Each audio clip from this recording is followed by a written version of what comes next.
Aboard the luxurious midnight express, a scream shatters the night, and a body is found hidden in the shadows of a locked compartment.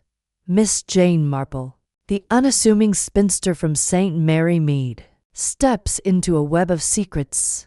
Who was the mysterious Lydia Gray? And why was she silenced? Was it the evasive industrialist, the anxious colonel, or the secretive artist hiding the truth? As the train races through the darkness, clues unravel: a torn scarf, a coded telegram, a missing diamond. Can Miss Marple piece together the puzzle before the killer strikes again? Or will the Midnight Express carry its deadly secret to the end of the line? Chapter 1. The Midnight Express platform at Paddington Station hummed with the restless energy of departure, a symphony of clattering heels, hissing steam, and the low murmur of farewells. It was a crisp November evening in 1953, and the air carried the sharp bite of winter, softened only by the warm glow of gaslights flickering above the bustling crowd. Miss Jane Marple, clad in her best tweed coat and a sensible hat adorned with a single feather, stood beside her nephew Raymond West, who was fussing over her luggage with an air of affectionate exasperation. "Really, Aunt Jane," Raymond said, adjusting his scarf as a porter hefted her modest suitcase onto the train, "I do wish you'd let me book you a flight to Cornwall. This overnight train business feels dreadfully old-fashioned." Miss Marple's eyes twinkled behind her spectacles. "Nonsense, Raymond. The Midnight Express is a marvel luxury on rails, they say. Besides, a flight would deprive me of the chance to observe people, and you know how I enjoy that." Raymond chuckled, shaking his head. "You and your people watching. I swear, you'd find a mystery in a teacup." "Teacups can be very revealing," she replied primly, smoothing her gloves. "Now, do stop fussing. I shall be perfectly fine." With a final wave, Raymond retreated into the crowd, and Miss Marple boarded the train, her heart lifting at the prospect of a journey.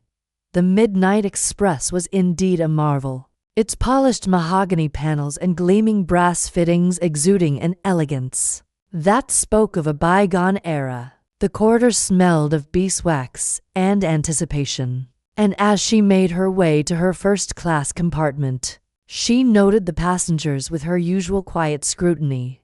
A young woman in a fur-trimmed coat, clutching a novel with nervous fingers; a portly gentleman with a walrus mustache, barking orders at a porter; a slender man in a gray suit, his face half hidden by a fedora, slipping into a compartment with practiced ease. Her own compartment was a cozy haven, with plush velvet seats, a small fold-down table, and a window offering a view of the platforms. Fading lights. She settled in, arranging her knitting bag and a copy of the Times beside her. The train's whistle sounded, a mournful cry that sent a shiver through the carriage, and with a gentle lurch, the Midnight Express began its journey into the night. Miss Marple leaned back, her fingers idly tracing the wool in her lap, but her mind was alert, cataloging the sounds and rhythms of the train. The clack of wheels on tracks, the distant clink of glasses from the dining car, the soft tread of footsteps in the corridor, all were part of the tapestry she wove in her mind, a map of human behavior that often revealed more than words. It was nearing 11 o'clock when the first hint of trouble stirred. Miss Marple had just opened the Times to the crossword when a raised voice broke the quiet. It came from the compartment next door, a woman's voice, sharp and trembling with emotion. "You can't do this to me, not now," she cried, the words muffled but distinct through the thin partition. A man's voice responded, low and clipped, with the cadence of authority. "Keep your voice down, Lydia. You'll ruin everything." Miss Marple's pencil paused over the crossword. She had no intention of eavesdropping such a vulgar habit, but the walls were thin, and the words carried a weight that piqued her curiosity.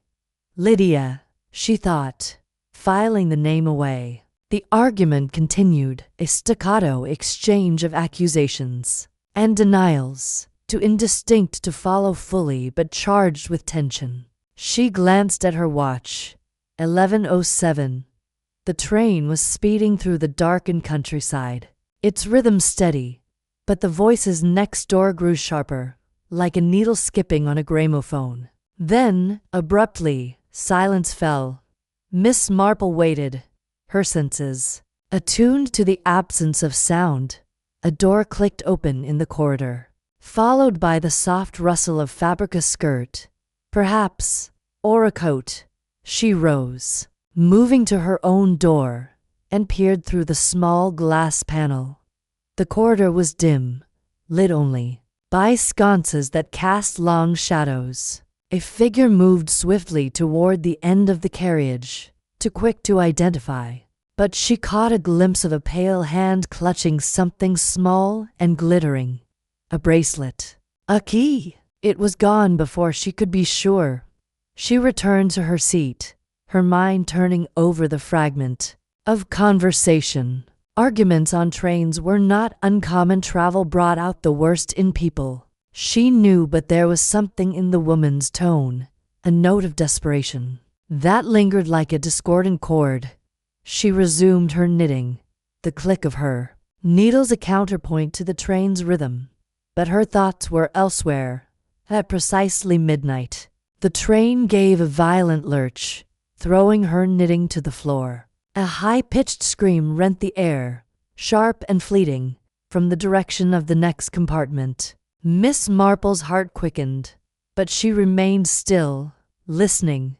The train slowed, its wheels screeching against the tracks, and a moment later, it came to a shuddering halt. Outside her window, the darkness was absolute, broken only by the faint glow of a signal light in the distance. Voices rose in the corridor, passengers murmuring, a conductor calling for calm. Miss Marple slipped on her coat and stepped out, her small figure unassuming but her eyes sharp. The corridor was crowded now, with passengers poking their heads out of compartments, their faces a mix of irritation and curiosity. The young woman with the novel stood clutching her book, her eyes wide. The portly gentleman with the mustache was demanding answers from a harried conductor who mopped his brow with a handkerchief. "What's the meaning of this?" the gentleman bellowed. "A man expects a smooth journey on a train like this." "Apologies, sir," the conductor replied, his voice strained. "A minor issue with the tracks. We'll be moving shortly." Miss Marple edged closer, her expression one of polite concern. "Is everything quite all right, young man?" she asked the conductor, her tone gentle but probing. He hesitated, glancing at the other passengers. "Nothing to worry about, madam. Just a precaution." But Miss Marple's eyes caught the flicker of unease in his face, the way his hands twisted the handkerchief. She nodded, as if satisfied, and returned to her compartment. But her mind was racing. A scream, a sudden stop, and a conductor who was not telling the whole truth. These were threads in a pattern she recognized all too well. Inside her compartment, she noticed something amiss. The door, which she had left slightly ajar, was now fully closed, and on the floor, caught in the gap beneath it, was a scrap of silk. She bent to retrieve it, her fingers brushing the soft, pale blue fabric. It was a scarf, delicately embroidered with a pattern of violets, but one corner was torn, as if it had been caught in a struggle. She held it to the light, noting a faint stained lipstick, perhaps, or something darker. Miss Marple folded the scarf and tucked it into her knitting bag, her thoughts turning to the voices she had heard. Lydia, the man had called her, and now a scream and a scarf. She glanced at the wall separating her compartment from the next. wondering who occupied it and what had transpired in those fleeting moments before the train. Stopped knock at her door startled her. It was the conductor, a young man with a neatly trimmed mustache and eyes that darted nervously. "Beg pardon, madam," he said, "but we're checking on all passengers." "You're all right, I trust." "Quite all right, thank you," Miss Marple replied, her voice mild, "though I did hear a rather distressing sound just before we stopped. A scream, I believe." The conductor's face paled. A scream. Likely just a passenger startled by the jolt. "Nothing to concern yourself with." Miss Marple smiled, her eyes never leaving his. "Of course.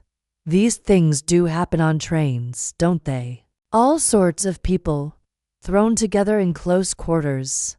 One never knows what might occur."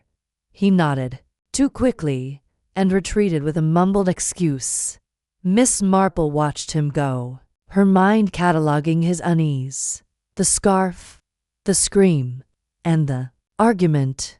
She settled back into her seat, but sleep was far from her thoughts. The midnight express was no ordinary journey, she realized. It was a stage, and the players were already in motion.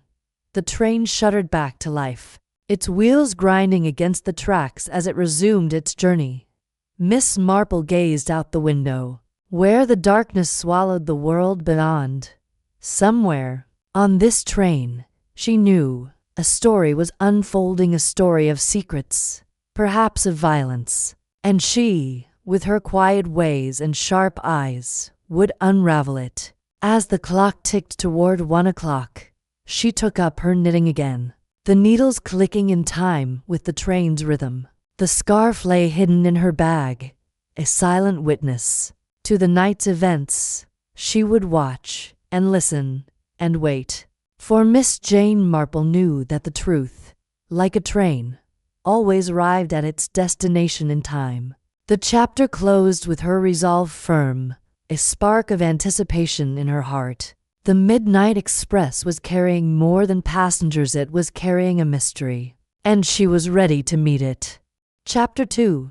The body in the baggage cart. Midnight express hummed through the darkened countryside, its wheels singing a rhythmic lullaby against the tracks. Miss Jane Marple sat by the window in her first-class compartment, her knitting needles clicking softly, the faint glow of the carriage lamp casting shadows over her delicate features. The train's sudden lurch during the unscheduled stop an hour ago had faded into a distant memory for most passengers, but not for Miss Marple. Her sharp eyes, framed by spectacles, darted occasionally to the corridor beyond her door, where the murmur of voices and the clatter of footsteps suggested an undercurrent of unease.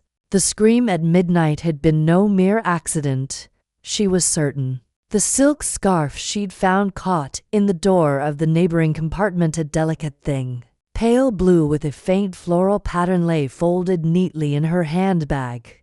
It was a small clue, but Miss Marple knew that small clues often unraveled the tightest knots. She'd seen no one claim it, and its presence hinted at a struggle, a hurried exit, or perhaps something more sinister.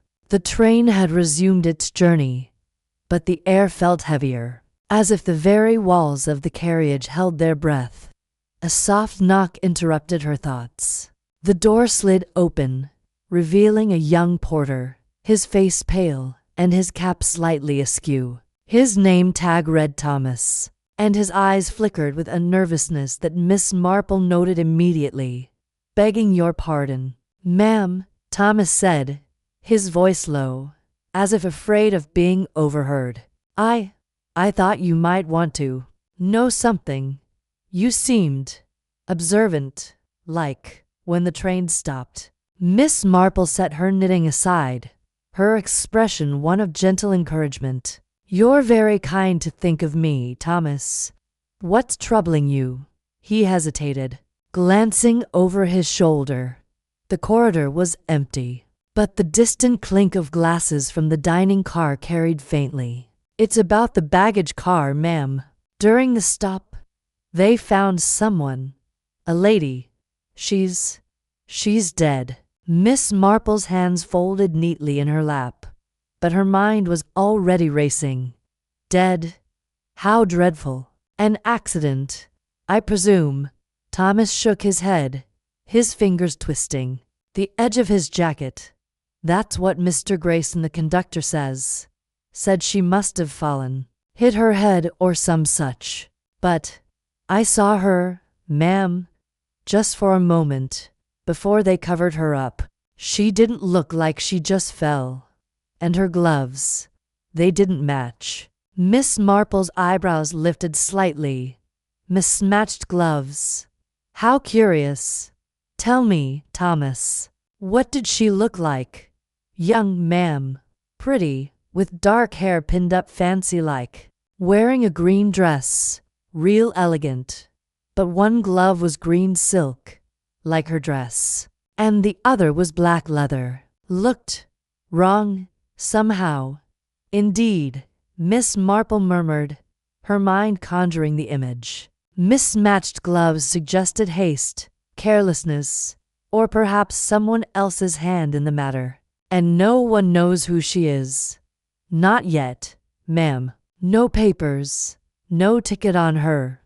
Mr. Grayson's keeping it quiet, doesn't want a panic. But I thought, well, you seem like you'd know what to make of it."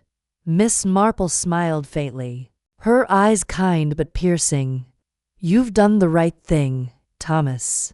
Might I ask you to keep this between us for now? And if you hear anything more, do let me know." Thomas nodded, relief washing over his face. "Yes, ma'am, thank you." He tipped his cap and slipped out, leaving Miss Marple to her thoughts. The train's gentle sway did little to soothe the questions bubbling in her mind. A dead woman in the baggage car, no identification, and mismatched gloves hardly the hallmarks of a simple accident. Miss Marple retrieved her knitting, but her fingers moved mechanically, her thoughts elsewhere.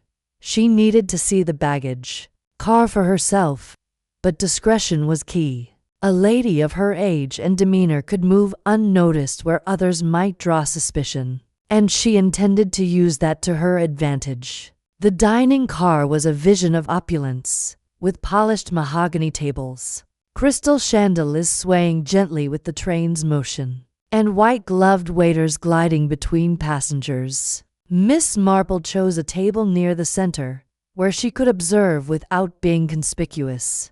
The clink of silverware and the murmur of conversation filled the air, but an undercurrent of tension lingered. News of the accident hadn't spread widely, but a few passengers exchanged furtive glances, their voices hushed.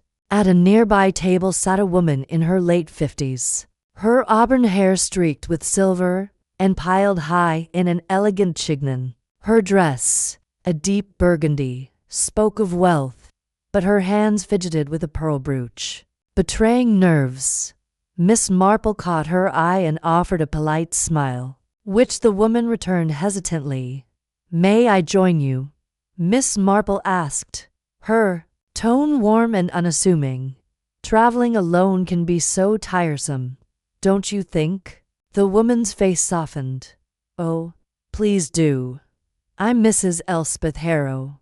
It's a relief to have company." Miss Marple settled into the chair opposite, her knitting bag at her side. "Jane Marple, a pleasure to meet you, Mrs. Harrow. Are you traveling far? To Cornwall?" "For a bit of sea air," Mrs. Harrow replied, her voice carrying a trace of a Scottish lilt. "My late husband loved the coast. I thought it might do me good to revisit old haunts." "How lovely," Miss Marple said, her needles clicking softly as she began a new row. "Though I must say, this journey has been rather eventful already, hasn't it? That sudden stop last night." Mrs. Harrow's fingers tightened on her brooch. "Yes, quite unsettling. I heard Well, there's talk of an accident in the baggage car. A poor soul, they say. Miss Marple's eyes flickered with interest, though her expression remained serene. Oh, how dreadful. Did you hear anything more? Mrs. Harrow leaned closer, her voice dropping to a conspiratorial whisper. Only whispers, mind you. But I saw a young woman earlier, before we boarded, in London. Dark hair, green dress, ever so elegant. She was in the lounge car, speaking with a man. They seemed tense. And now, with this talk of a body, she trailed off, her eyes wide. Miss Marple nodded thoughtfully. How curious. Did you happen to see the man clearly? Not terribly well, Mrs. Harrow admitted. He was tall, with a gray suit and a hat pulled low, but his voice was sharp, like he was used to giving orders. I didn't like the look of him. Thank you, Mrs. Harrow, Miss Marple said, her tone gentle. You've a keen eye. It's a comfort to know someone else is noticing things. Mrs. Harrow flushed, pleased. Oh, I'm just a nosy old widow, I'm afraid. But you seem, well, rather observant yourself, Miss Marple. Miss Marple smiled, her eyes twinkling. One does pick up a thing or two, living in a small village. People are much the same, whether in St. Mary Mead or on a train. As they chatted, Miss Marple's mind worked swiftly. The woman Mrs. Harrow described matched Thomas's account of the body in the baggage car. The man in the gray suit could be a key figure, perhaps the same one whose voice she'd overheard arguing in the next compartment. The scarf, the gloves, the mysterious man-pieces of a puzzle. But the picture was still blurred. After dinner, Miss Marple excused herself and made her way toward the rear of the train. Her steps slow but purposeful. The corridors were narrow, lined with polished wood and brass fittings, and the occasional passenger nodded politely as she passed. She reached the baggage car, its door guarded by a burly conductor, who looked distinctly uncomfortable. Good evening, Miss Marple said, her voice mild. I seem to have mislaid a small parcel in the baggage car earlier. Might I have a quick look? The conductor, a man with a thick mustache and tired eyes, hesitated. I'm sorry, ma'am, but the baggage car's off limits just now. There's been an incident. Oh, dear, Miss Marple said, her hand fluttering to her chest. Nothing serious, I hope. The conductor's jaw tightened. Just a bit of trouble, ma'am. Best not to worry. If you describe your parcel, I can check for you later. Miss Marple tilted her head, her eyes wide with feigned concern. How kind of you. It's a small knitting bag, blue with a floral pattern. I'd be ever so grateful. The conductor nodded, clearly eager to end the conversation. I'll have a look, ma'am. You head back now. Miss Marple thanked him and turned away, but not before catching a glimpse through the baggage car's small window. The interior was dimly lit, crates and suitcases stacked high, but a corner was cordoned off with a tarp. Beneath it, she glimpsed the edge of a green dress, confirming Thomas's description. Her heart quickened, but she kept her expression serene as she returned to her compartment. Back in her seat, Miss Marple pulled out a small notebook and began sketching a mental map of the train's layout. The Midnight Express was a marvel of engineering, with its first-class compartments, DING car, lounge, and baggage car all connected by narrow corridors. She marked the position of her compartment, the neighboring one where she'd found the scarf, and the baggage car at the rear. The dining car, where she'd met Mrs. Harrow, was central, a hub of activity where passengers crossed paths. The lounge car, with its plush armchairs and bar, was a likely spot for overheard conversations. As she sketched, her mind turned to the mismatched gloves. A woman as elegant as the victim sounded would not wear mismatched gloves by choice. Had someone dressed her in haste, perhaps to cover their tracks, or had the gloves been swapped deliberately?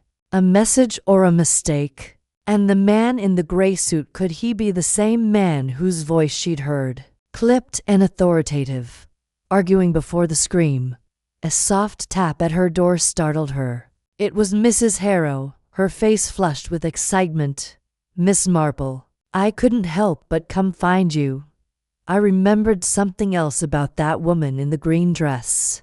"Do come in," Miss Marple said, gesturing to the seat opposite. "What did you recall?" Mrs. Harrow sat, her hands clasped tightly. It was her bracelet. She was wearing a diamond bracelet in the lounge car, sparkling like anything. "I noticed because it caught the light when she gestured. But when I heard about the body, well, I didn't see any bracelet mentioned." Miss Marple's eyes narrowed slightly. "A diamond bracelet. That's most interesting, Mrs. Harrow. Did anyone else seem to notice it?"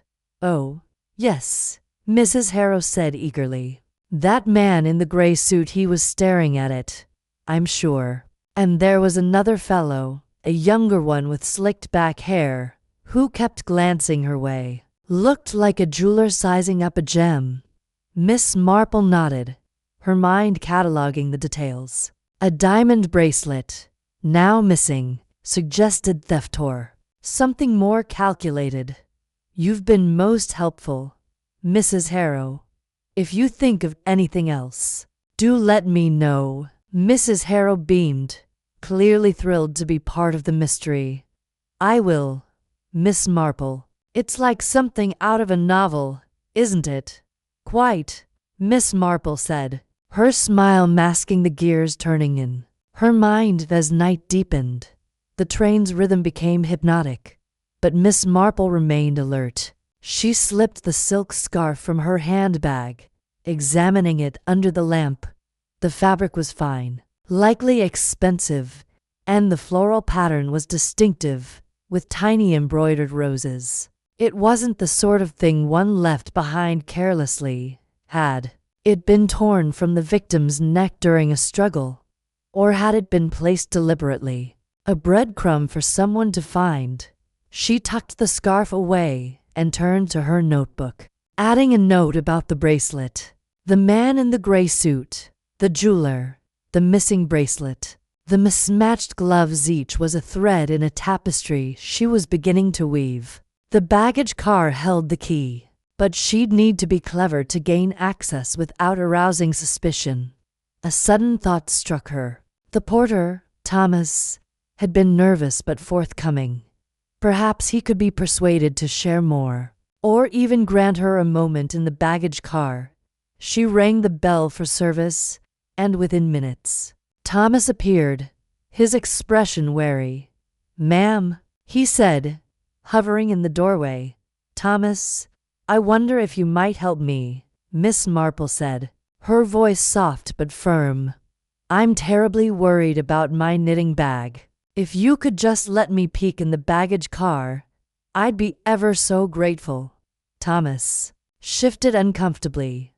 "I'd like to help, ma'am, but Mr. Grayson's orders are strict.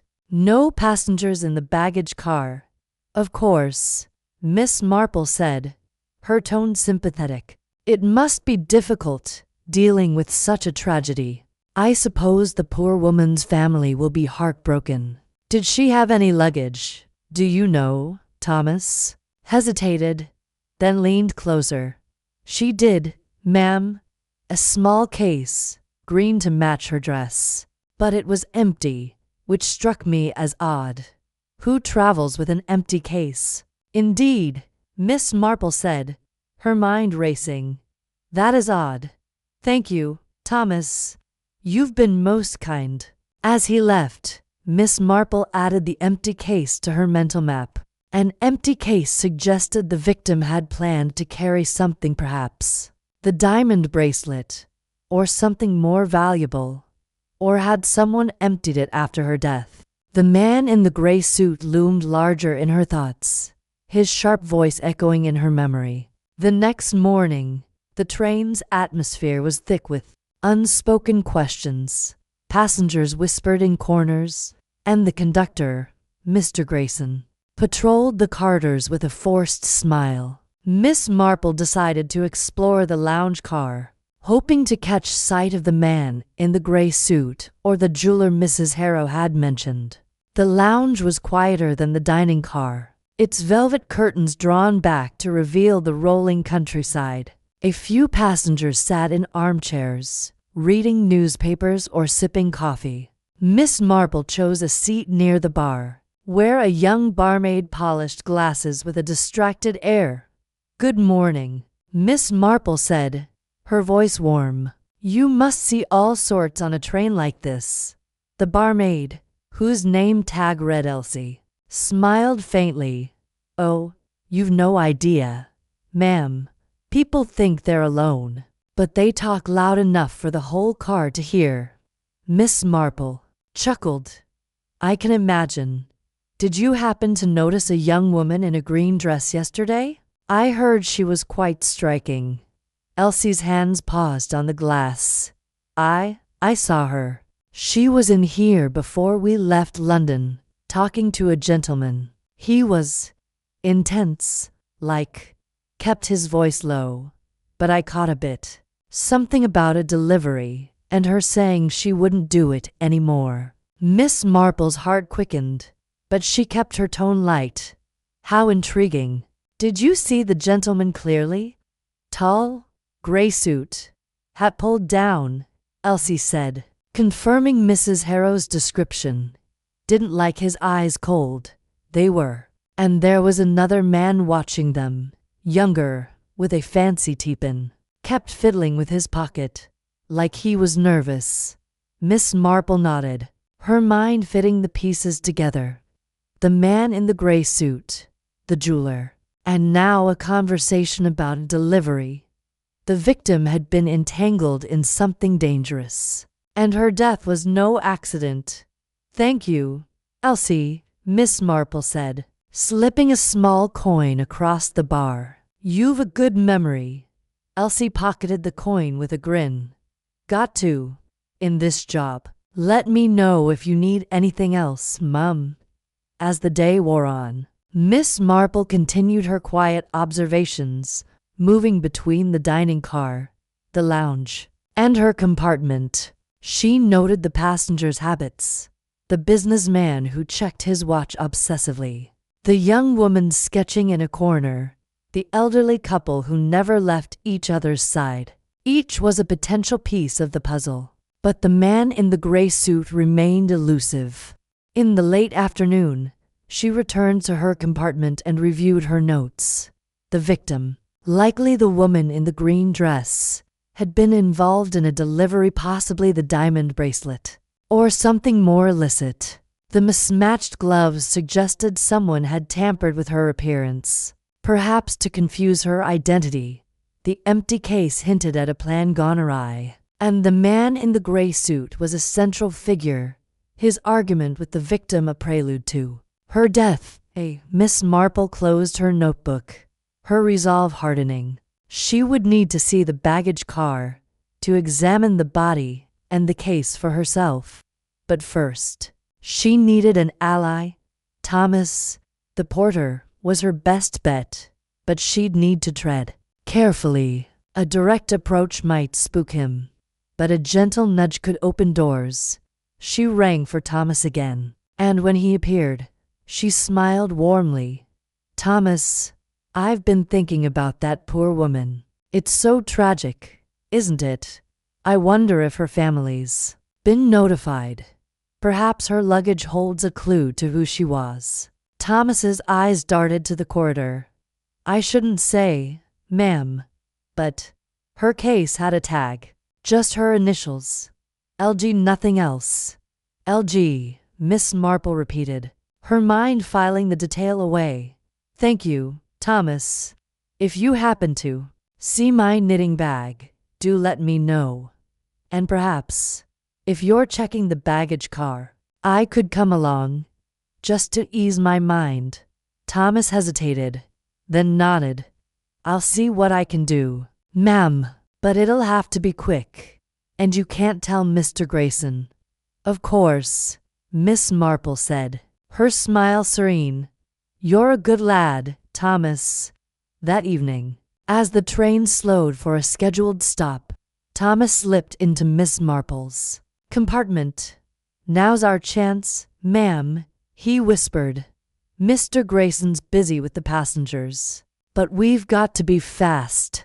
Miss Marple followed him through the corridors, her heart pounding but her expression calm. The baggage car was cold and dimly lit, the air heavy with the scent of leather and dust.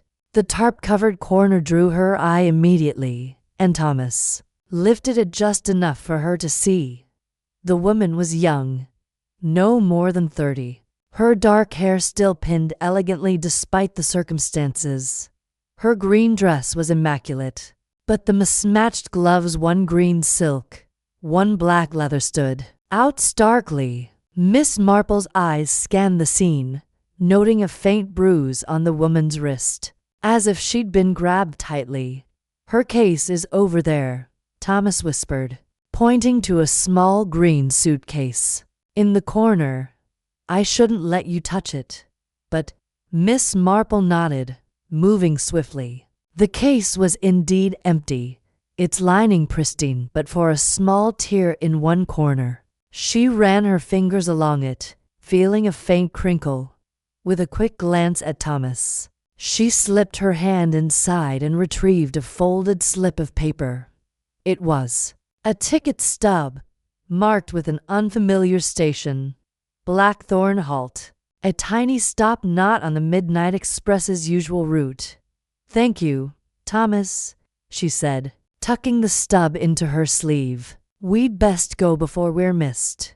As they slipped back to the corridor, Miss Marple's mind raced. Blackthorn Halt was a clue, a thread leading somewhere unexpected. The victim, LG, had been carrying an empty case, wearing mismatched gloves, and arguing with a man in a gray suit about a delivery. The diamond bracelet, the bruise, the ticket stub all pointed to a plan that had ended in murder.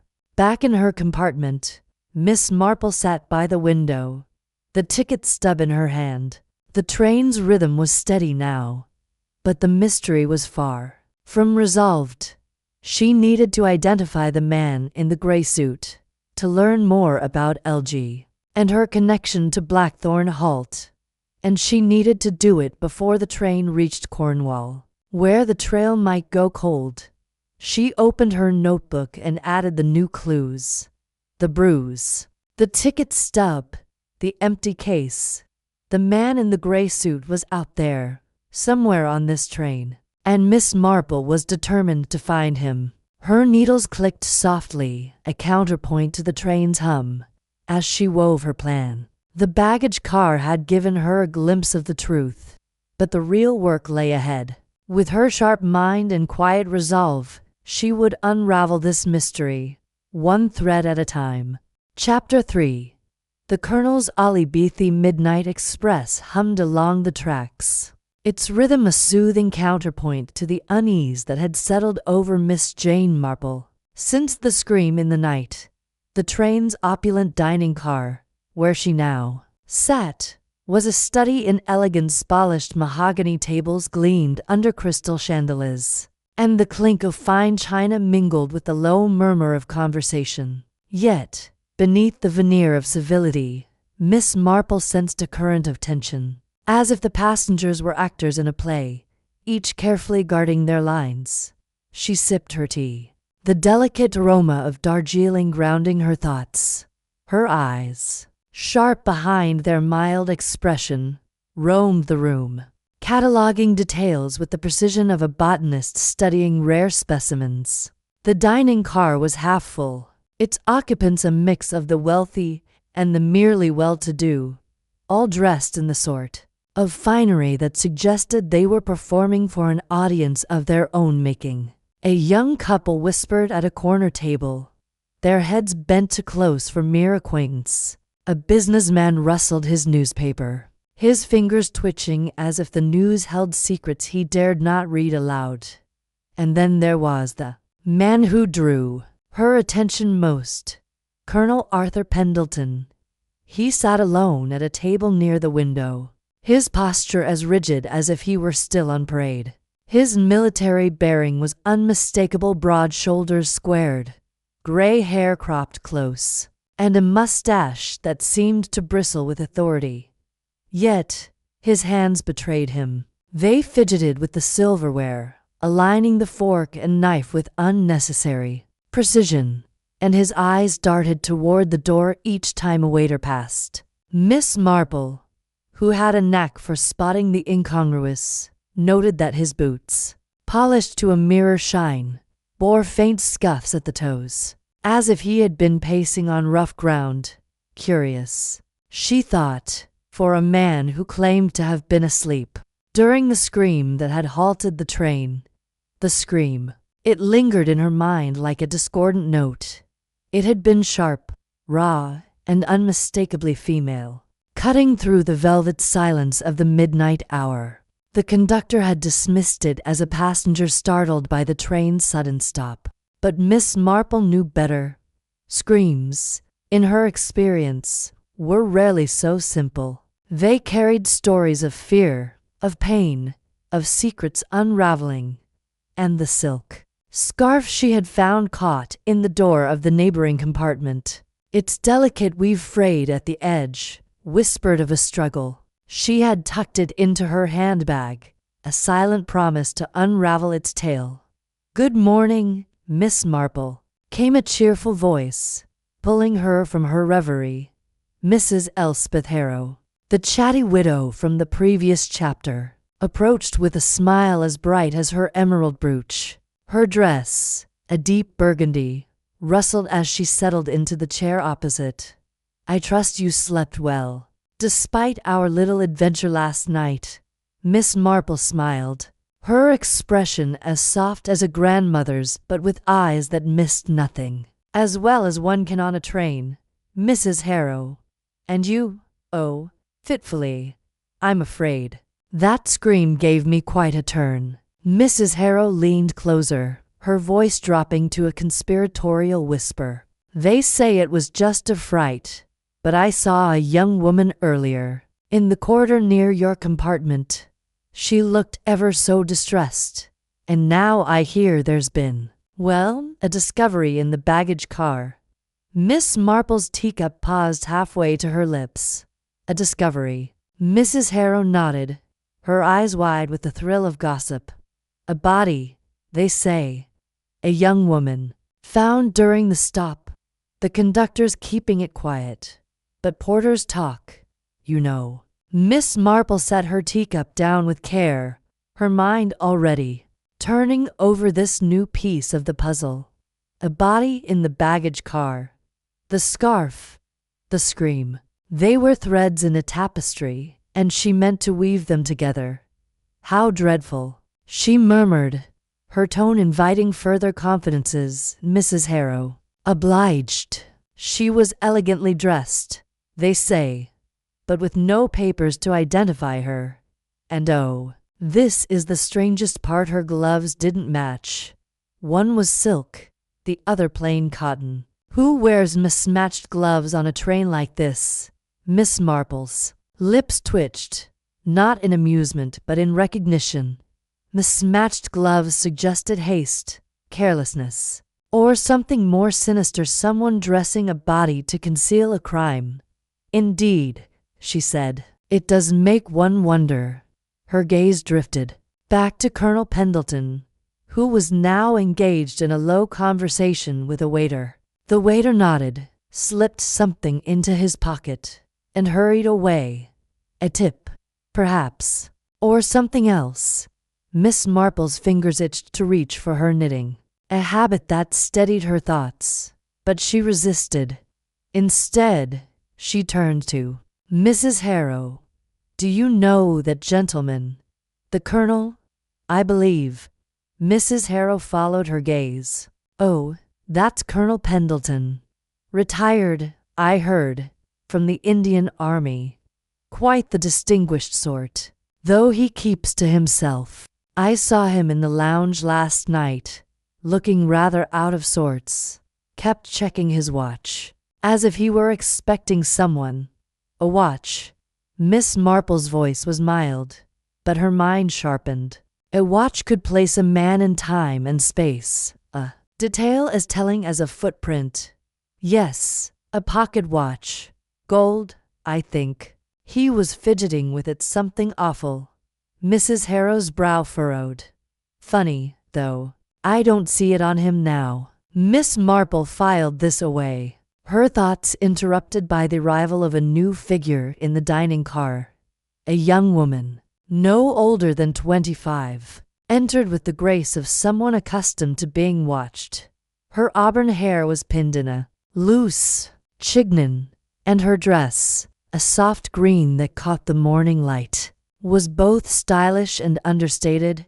She carried a sketchbook under her arm, and her eyes, a striking hazel, scanned the room before settling on a table near the Colonel. This, Miss Marple deduced, must be Clara Vane, the artist Mrs. Harrow had mentioned in passing as a fellow passenger with a talent for capturing faces. Clara settled at her table, opened her sketchbook, and began to draw, her pencil moving with quick, confident strokes. Miss Marple, ever observant, noted that Clara's gaze flickered toward Colonel Pendleton more than once.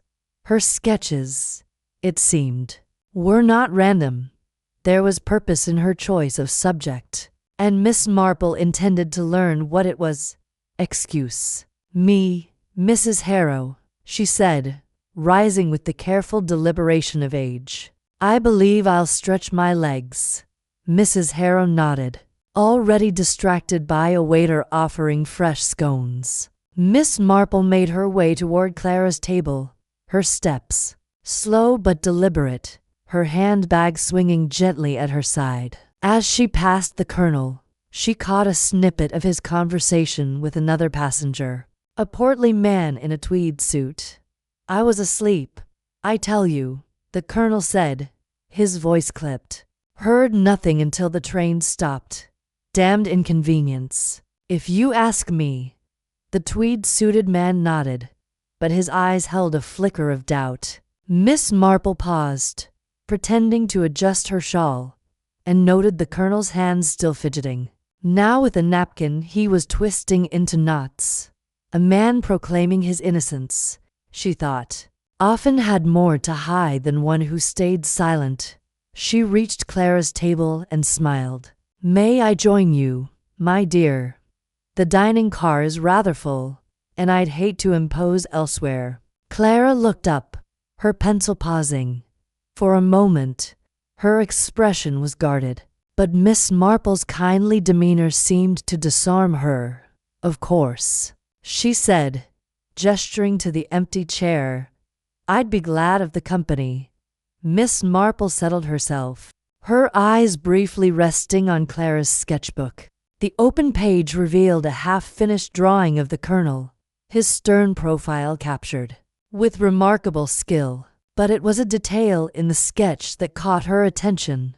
A gold pocket watch, dangling from his waistcoat, its chain glinting in the imagined light of Clara's pencil. Mrs. Harrow had said he was fidgeting with a watch last night, yet he had none now.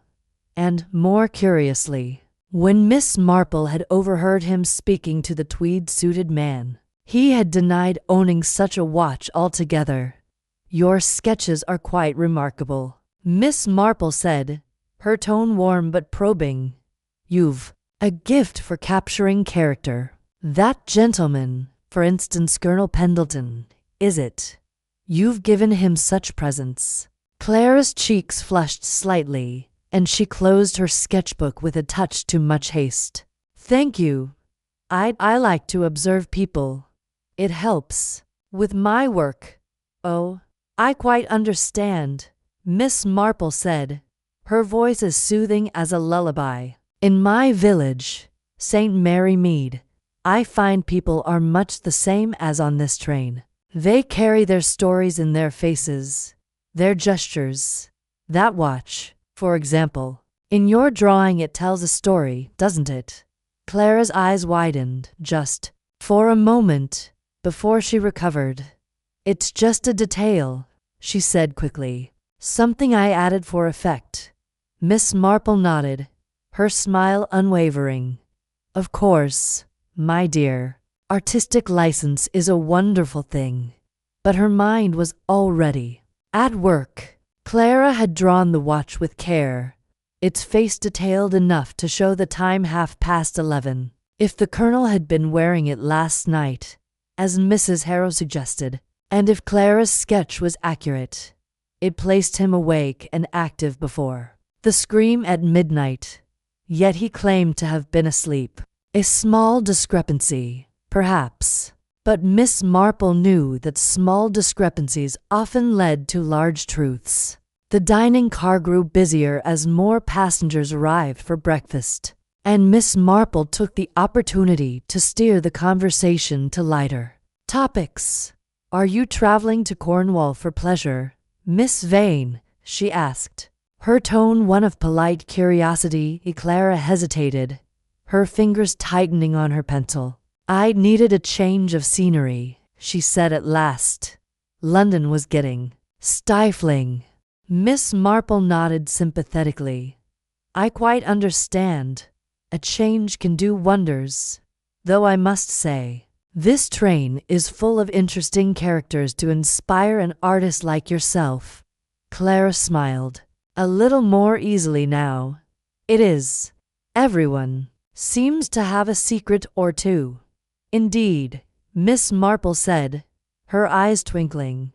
And sometimes, those secrets come to light in the most unexpected ways. Their conversation was interrupted by a commotion at the far end of the dining car. A waiter had dropped a tray of glasses, and the crash drew every eye. Colonel Pendleton stood abruptly, his chair scraping against the floor. Clumsy fool, he muttered, loud enough for Miss Marple to hear, before striding toward the door. As he passed Clara's table, his gaze lingered on her sketchbook, and Miss Marple caught the faintest tightening of his jaw. Excuse me, Clara said suddenly, gathering her things. I should get back to my compartment. Of course, Miss Marple said, her voice gentle. But if you don't mind, might I have a closer look at your sketch? It's so beautifully done. Clara hesitated, then slid the sketchbook across the table. Just don't show it to anyone, please.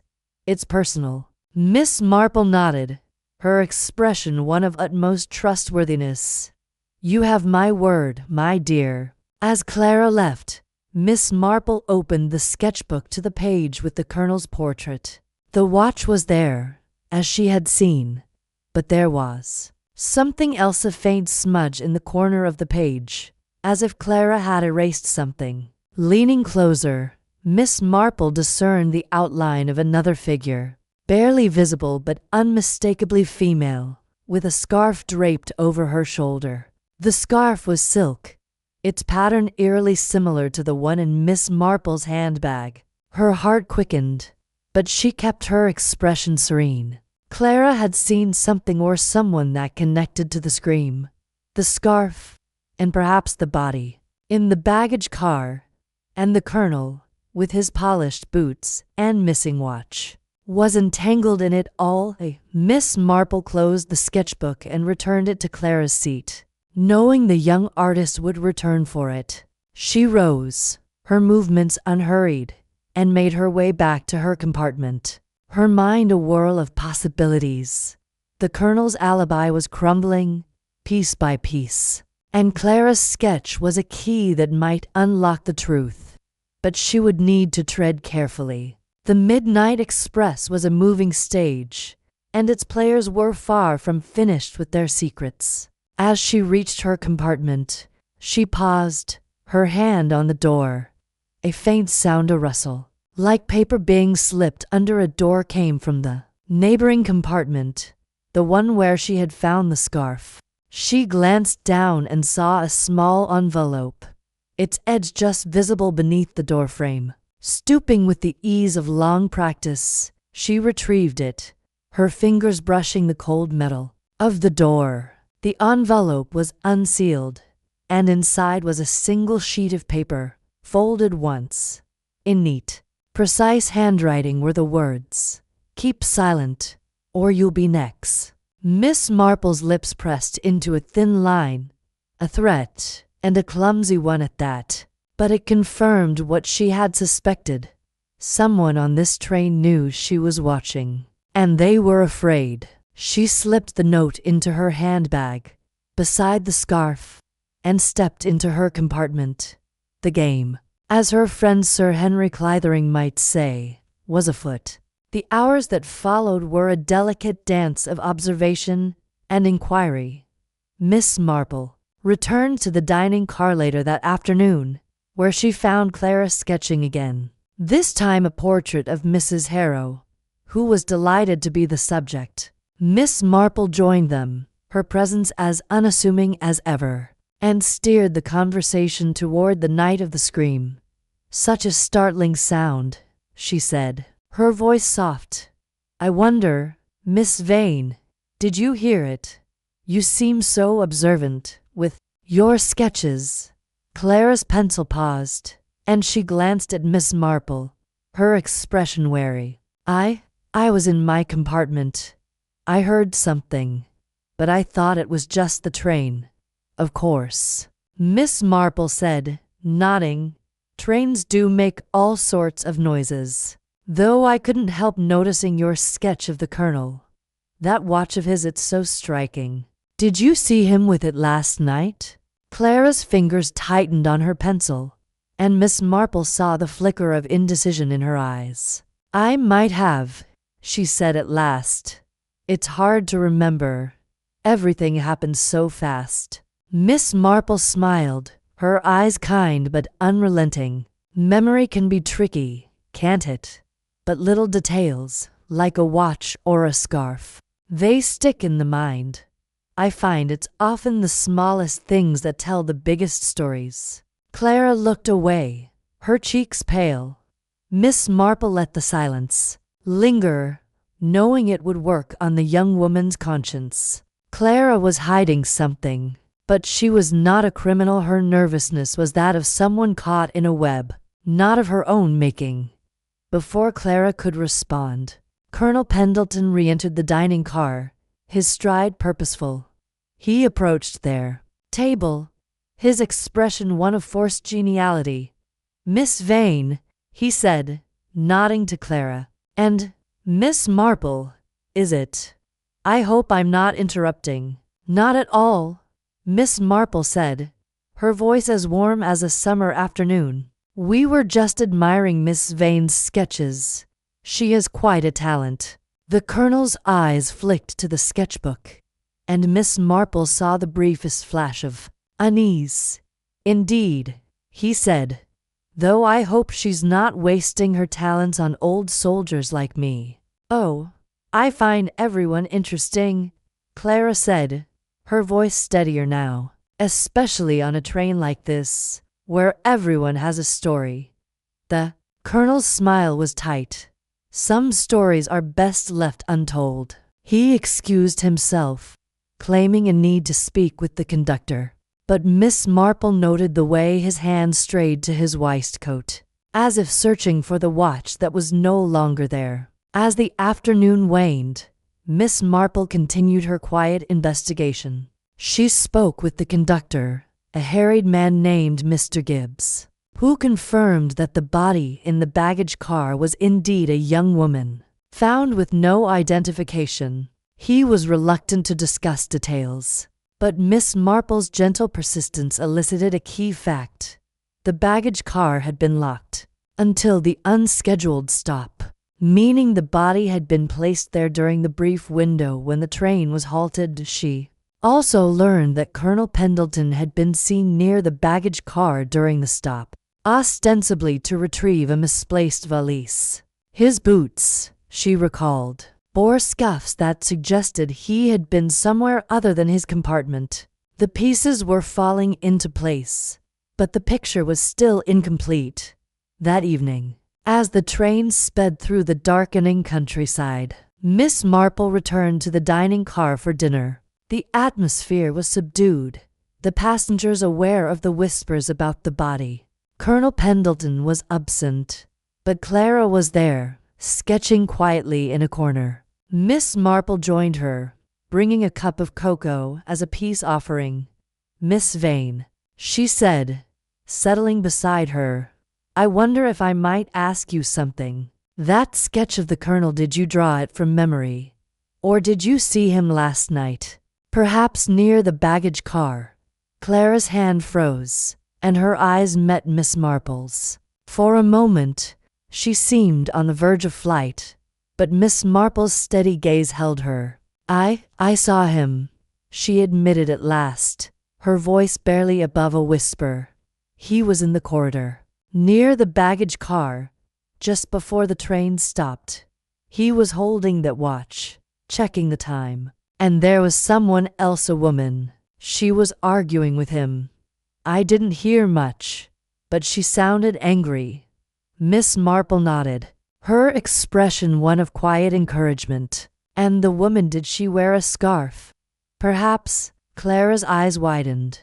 "Yes, a silk one, with a floral pattern.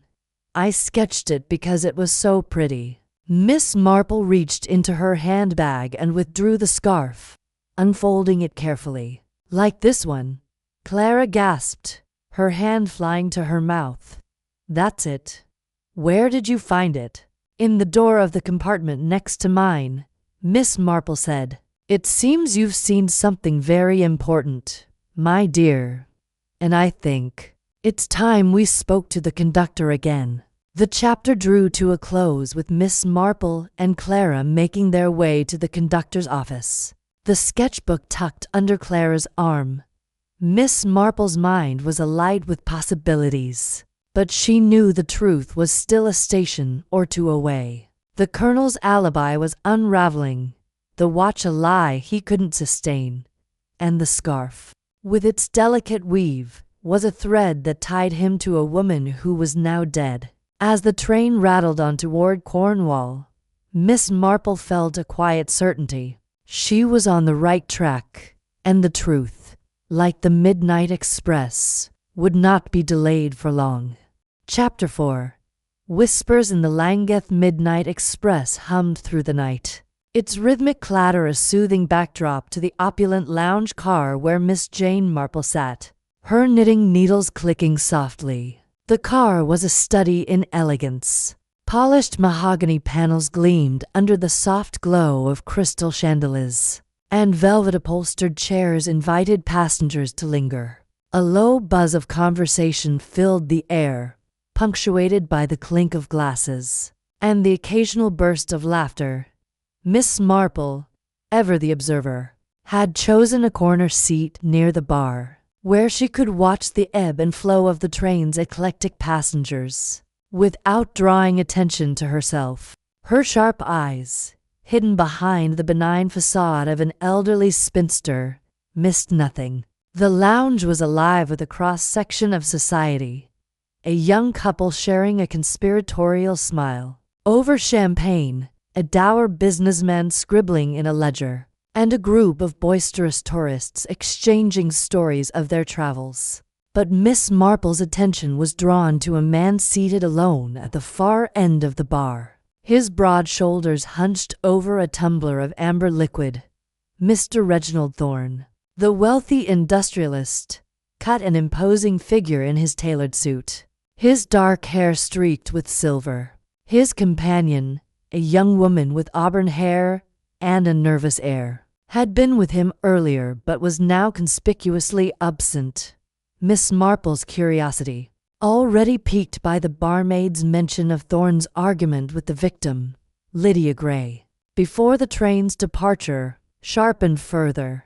The barmaid, Elsie, a slight woman with quick hands and a quicker tongue, bustled behind the counter, polishing glasses with a practiced flick of her cloth. Miss Marple caught her eye and offered a warm smile, the kind that invited confidences. "My dear," she said, leaning forward slightly, "you must see all sorts of interesting folk in a place like this. Quite a little world, this train, isn't it?" Elsie grinned, her freckled face lighting up. "Oh, you've no idea, ma'am. The stories I could tell. People think a barmaid doesn't listen, but I hear everything. Arguments, secrets, promises. Folks forget I'm here, but I'm not deaf." Miss Marple chuckled, her needles pausing briefly. "I'm sure you're quite discreet. Though, still, I couldn't help overhearing earlier about that poor young woman in the baggage car. You mentioned she'd had words with someone before we left London." Elsie's eyes darted around the lounge, ensuring no one was within earshot. She leaned closer, her voice dropping to a whisper. "That's right, ma'am. Miss Lydia Gray, the one they found. Well, you know, I saw her at the platform, all dolled up in that fancy green dress of hers, talking sharp-like with Mr. Thorne over there."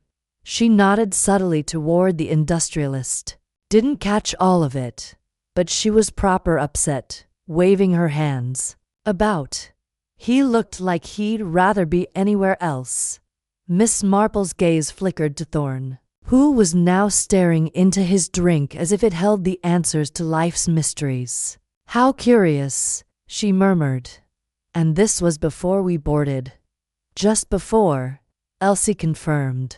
She stormed off after, and he boarded the train looking like he'd swallowed a lemon. "Haven't seen her since, well, not alive, anyway." Her face clouded, and she busied herself with a tray of glasses, clearly uneasy at the memory. Miss Marple nodded thoughtfully, her mind already turning over the implications. An argument on the platform, a body in the baggage car, and now Thorne's. Solitary brooding, it was a puzzle, and she was determined to fit the pieces together.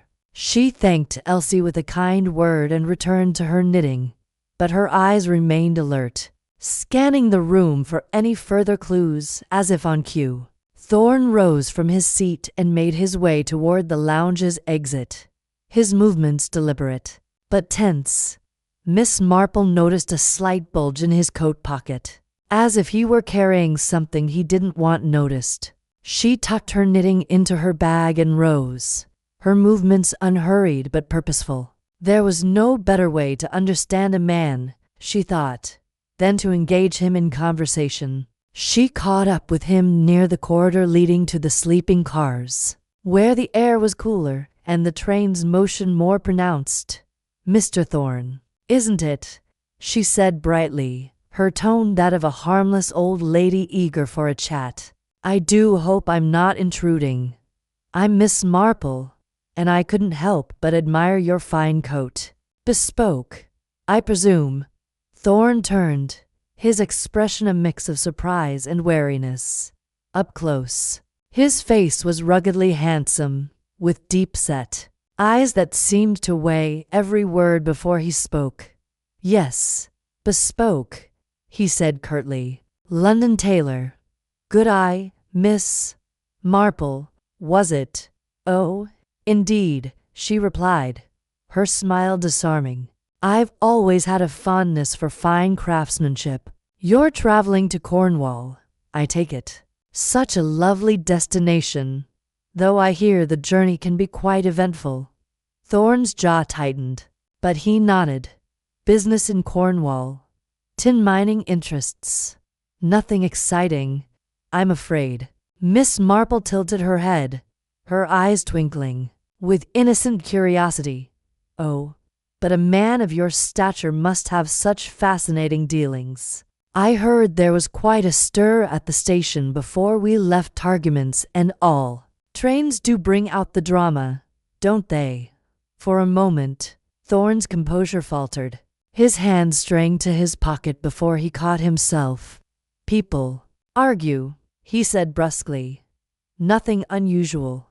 Now, If you'll excuse me, I have papers to review. Of course, Miss Marple said, stepping aside with a gracious nod. But as he passed, she noticed a small object slip from his pocket and land silently on the carpeted floor. A torn ticket stub, its edges frayed. Thorn didn't seem to notice, and Miss Marple waited until he disappeared down the corridor before stooping to retrieve it. The stub was for the midnight express, but the destination was not Cornwall. It was a small station called Blackridge, a place she'd never heard of, nestled somewhere along the route. Her heart quickened. Blackridge was not on the train's scheduled stops, at least not according to the timetable she'd studied. Why would a man like Thorn, who claimed to be bound for Cornwall, carry a ticket stub for an obscure station? And why was it torn, as if discarded in haste? She slipped the stub into her handbag, her mind racing with possibilities. Returning to the lounge, Miss Marple resumed her seat, but her attention was now divided between her knitting and the other passengers. The young couple had left, replaced by a group of card players, their laughter loud but tinged with an edge of tension. Among them was Clara Vane, the young artist Miss Marple had met in the dining car, her sketchbook open on her lap. Clara's pencil moved swiftly, capturing the scene with deft strokes, but her eyes kept darting toward the bar, where Elsie was now serving a new arrival, a man in a gray suit, his face partially obscured by a low-brimmed hat. Miss Marple's interest sharpened. Clara's sketches had already proven useful, particularly her drawing of Colonel Pendleton's pocket watch. Perhaps the artist had noticed something else worth capturing. Making her way to Clara's table, Miss Marple adopted her most grandmotherly tone. "My dear, your sketches are simply marvelous. Do you often draw your fellow passengers?" Clara looked up, her cheeks flushing slightly. "Oh, thank you, Miss Marple. I do. When they're interesting. People on trains are like characters in a play, don't you think? All their little quirks and secrets laid bare." "Quite so," Miss Marple agreed, settling into a chair beside her. "And you've such a keen eye for detail. I couldn't help but notice you glancing at that gentleman at the bar. A striking figure, isn't he?" Clara's pencil paused, and she lowered her voice. "He's curious. I saw him earlier, talking to the woman they found, the one in the baggage car. They were near the platform, and she looked upset. I didn't mean to eavesdrop, but I couldn't help it." Miss Marple's pulse quickened, but she kept her expression mild. "How dreadful for you, my dear. Did you happen to sketch him? Your drawings seem to capture more than just faces." Clara hesitated, then flipped to a page in her sketchbook. The drawing showed the man in the gray suit, his hat tilted to shadow his eyes, but his posture was unmistakable, tense, almost predatory. Beside him was a partial sketch of Lydia Gray, her face contorted in anger. "I didn't finish it," Clara admitted. "It felt wrong, somehow, like I was spying." "Nonsense," Miss Marple said gently. "You're an artist, observing life. May I?" She took the sketchbook with Clara's permission and studied the drawing. The man's hand rested on Lydia's arm, a gesture that could have been reassuring or controlling. The sketch was incomplete, but it was enough to confirm Elsie's story and add a new piece to the puzzle. As Miss Marple handed the sketchbook back, she noticed the man in the gray suit glance their way, his eyes narrowing briefly, before he turned back to his drink. She made a mental note of his features: sharp cheekbones, a thin scar above his left eyebrow, and a gold ring on his right hand. He was not a passenger she'd seen before, and his presence in the lounge, so soon after Elsie's revelation about Thorn, felt significant. The train's whistle sounded, signaling an upcoming station. And the lounge began to empty as passengers returned to their compartments. Miss Marple lingered, her mind turning over the clues she'd gathered.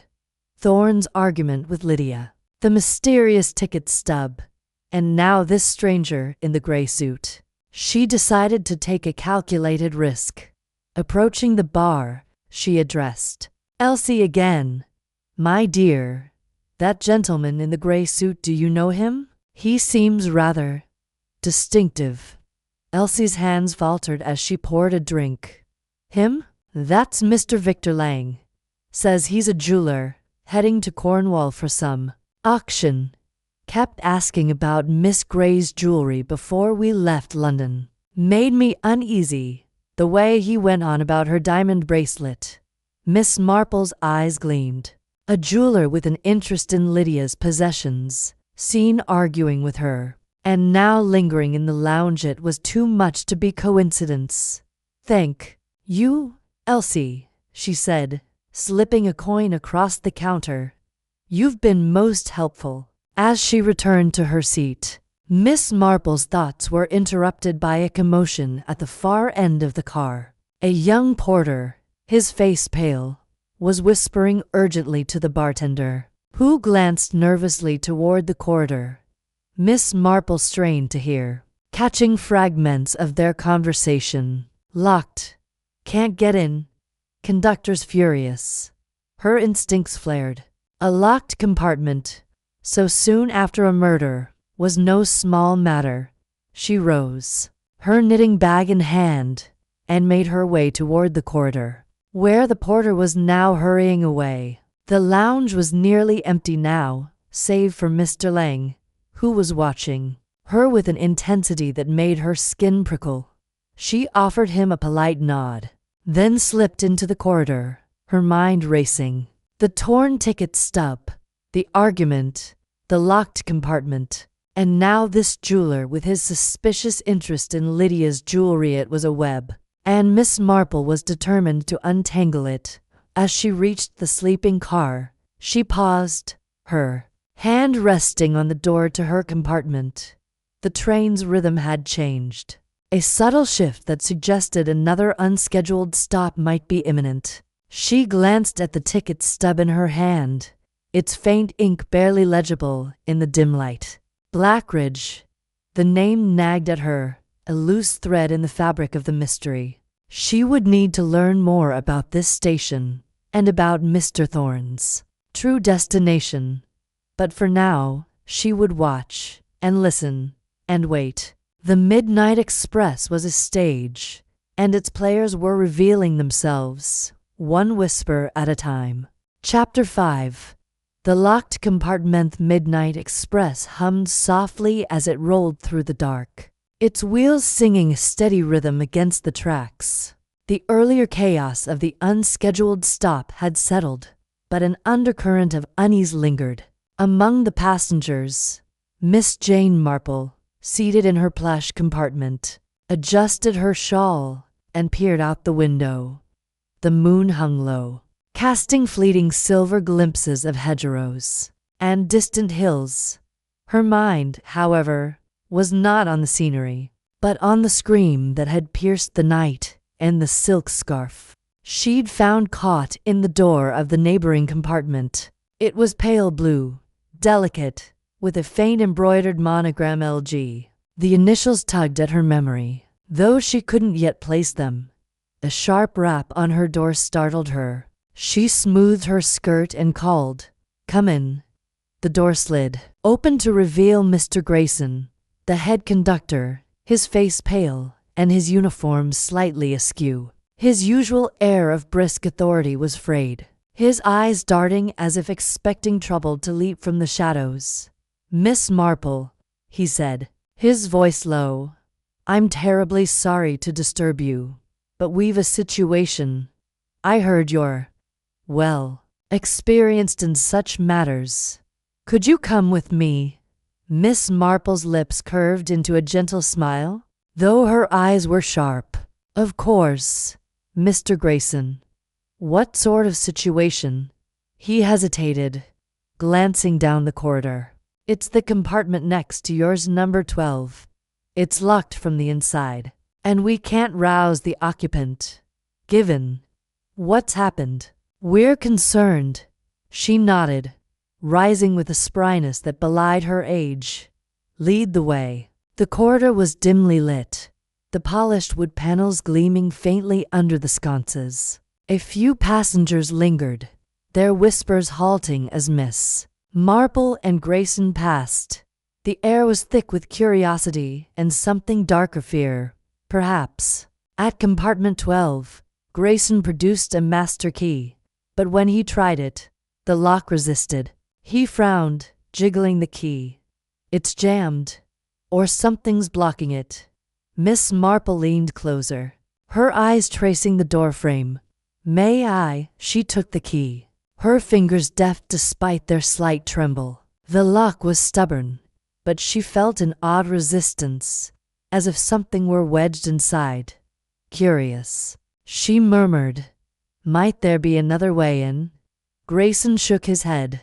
The windows are sealed, and the only other access is through the connecting door to compartment 11. But that's locked too. From the inside? She asked, her tone mild but probing. Yes, ma'am. Both sides. Miss Marple's brow furrowed. A locked compartment, sealed from within, and a scream. In the night, her mind flickered to the scarf, the argument she'd overheard, and the body in the baggage car. The pieces were scattered, but she sensed they were part of the same puzzle. We must get inside, she said firmly. Is there a tool, perhaps, or a way to force the lock? Grayson hesitated. I'd rather not damage the door, but I'll fetch the porter. He's got a knack for these things. As Grayson hurried off, Miss Marple examined the door more closely. The scarf was still there, caught in the lower hinge, its silken threads glinting. She knelt, careful not to disturb it, and noticed a faint smudge on the doorframe, a trace of powder, perhaps, or grease. She touched it lightly, rubbing it between her fingers. It had a waxy texture, like cosmetics. Her mind darted to the young woman in the baggage car, elegantly dressed, her face powdered and rouged. A connection, perhaps, but too early to say. The porter, a weary young man named Tommy with a nervous grin, arrived with a small toolkit. Right, Mum. Let's see what's what. He crouched by the lock, inserting a slender tool. After a moment, he frowned. Blimey, there's something in here. Not a key. Mind you, feels like a bit of wire or summit. A hairpin, perhaps. Miss Marple suggested, her voice soft but pointed. Tommy's eyes widened. Could be. Hang on. He worked the tool carefully, and with a soft click, something small fell to the floor. Miss Marple bent to retrieve it, a hairpin, bent at an odd angle, its tip coated in the same waxy residue she'd found on the doorframe. She tucked it into her handkerchief, her mind racing. A hairpin in a lock suggested tampering, not an accident. Someone had wanted this compartment-sealed door to appear so.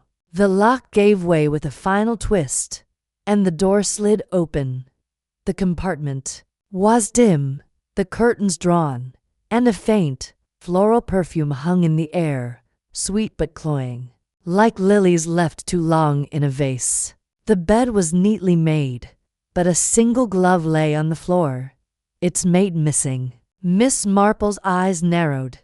The glove was black kid leather, identical to the one on the body in the baggage car, except that one had been white. Mismatched gloves, a locked door, and a hairpin.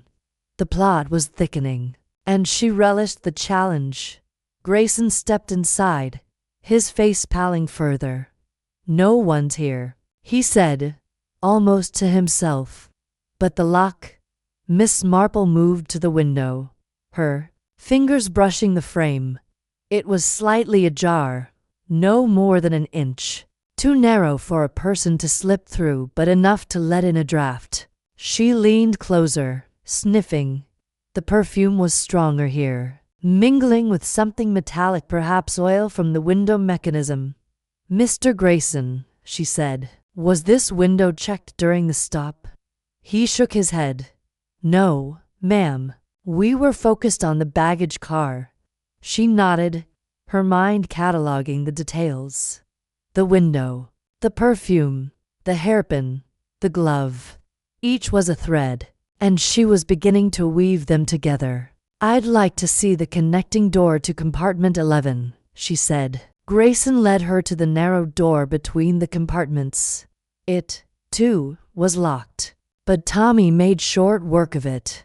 The adjacent compartment belonged to Mrs. Elspeth Harrow, the chatty widow Miss Marple had met earlier. The room was tidy, with a half-finished embroidery hoop on the table and a novel The Moonstone open beside it. Mrs. Harrow was absent, likely in the lounge car, but her presence lingered in the form of a faint lavender scent, distinct from the floral perfume in compartment 12. Miss Marple's eyes scanned the room, landing on a small wastebasket.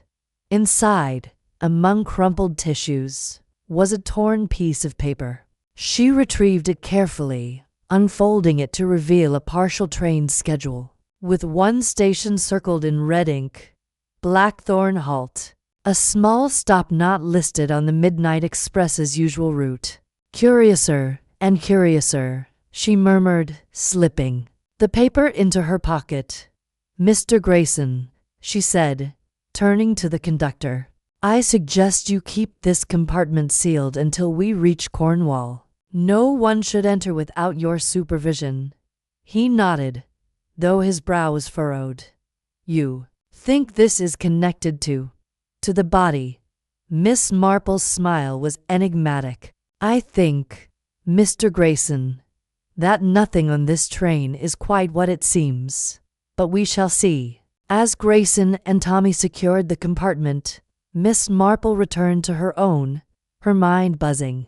The locked door was no accident, it was a stage set for deception. The hairpin suggested someone had forced their way in or out, and the window, though narrow, could have been used to dispose of something small, a weapon, perhaps, or a piece of evidence. The glove pointed to the victim, but its mismatch hinted at a struggle or a hurried escape. And the perfume, it was too distinct to be coincidental. She thought of the young woman in the baggage car, her elegant attire, her powdered face. Had she been in this compartment before her death? Or had someone else been here, wearing her scent? Miss Marple settled into her seat, opening her knitting bag. She retrieved her needles and began to work, the rhythmic click-clack soothing her thoughts. As she whereupon, she replayed the night's events, the scream, the argument, the scarf, the body. She thought of the passengers she'd observed, the colonel with his polished boots, the evasive Mr. Thorne, the nervous Dr. Hayes, and young Clara Vane, whose sketches held secrets. Each was a piece of the puzzle, and the locked compartment was a key. A soft knock interrupted her. It was Mrs. Harrow, her round face flushed with excitement. "Oh, Miss Marple, I heard you were with the conductor. Is it true about the compartment? Was it her room?" Miss Marple's eyes twinkled. "News travels fast, Mrs. Harrow. Yes, I've seen the compartment. Quite curious, don't you think, that it was locked from the inside?" Mrs. Harrow's hand flew to her chest. "Locked? Oh, my, like something out of a novel. Do you think it was murder?" Now, Miss Marple said gently, "we mustn't jump to conclusions. But tell me, did you notice anything unusual last night? Perhaps a scent, or a sound?" Mrs. Harrow frowned, her fingers twisting her pearl necklace. "Well, I did smell something odd when I passed by number 12 floral, like expensive perfume." I thought it was the young lady I saw earlier, the one who looked so glamorous. But I didn't hear much, not with the train's noise."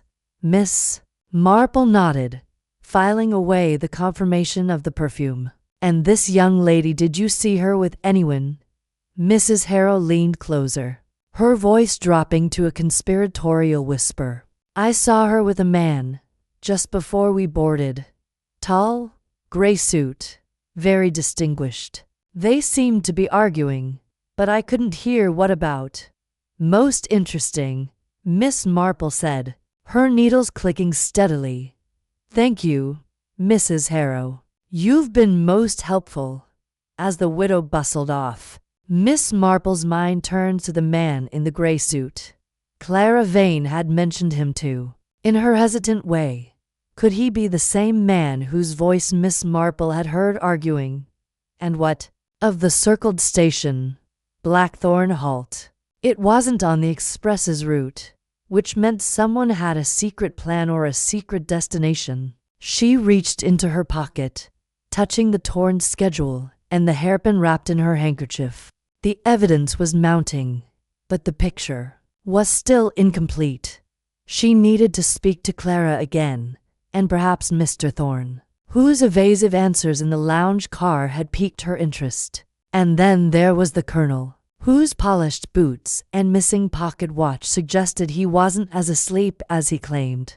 The train gave a gentle lurch, and Miss Marple glanced out the window. The sky was lightening, the first streaks of dawn painting the horizon. Time was short. The midnight express would reach Cornwall by midday, and with it, the police. She had to work quickly to unravel the mystery before the authorities took over, muddying the waters with their heavy-handed methods. She rose, tucking her knitting away, and stepped into the corridor. The lounge car would be lively now, with passengers seeking breakfast and gossip. It was the perfect place to observe, to listen, to nudge the truth into the open. As she walked, she thought of her village, St. Mary Mead, where human nature played out in quiet dramas. A train, she mused, was not so different, a microcosm of motives and secrets, all hurtling toward a destination. And she, Jane Marple, would ensure that destination included justice. In the lounge car, the air was warm with the scent of coffee and toast. Clara Vane sat in a corner, sketching furiously, her pencil scratching across the page. Mr. Thorne was at the bar, his back stiff, as he sipped a brandy, too early for such a drink. The Colonel was absent, but Dr. Hayes was there, his hands fidgeting with a newspaper he wasn't reading. Miss Marple took a seat near Clara, her eyes soft but her mind sharp. "Good morning, my dear," she said, her voice warm. "Your sketches are quite remarkable. Might I see your latest?" Clara hesitated, then slid her sketchbook across the table. The page showed the interior of the lounge car, with passengers in various poses. But in the margin, almost hidden, was a quick sketch of a man's hand wearing a ring with a distinctive crest. Miss Marple's heart quickened. It matched the wax seal on the Colonel's parcel. "Very fine work," she said, her tone casual. "This ring, it's quite unique.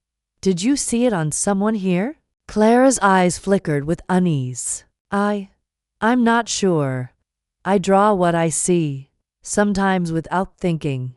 Miss Marple nodded, not pressing further. Clara was nervous, but she was also observant, a valuable ally, if handled gently. She turned her attention to Dr. Hayes, noting his restless fingers. "Dr. Hayes," she called, her voice carrying just enough to draw attention. "I hear you're a physician. Tell me, have you ever encountered a case where a lock was tampered with to conceal a crime?" The doctor started, his newspaper crumpling.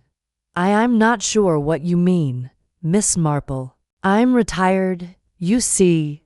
I don't deal with crimes. "Of course," she said, her smile disarming. "Just a fanciful thought.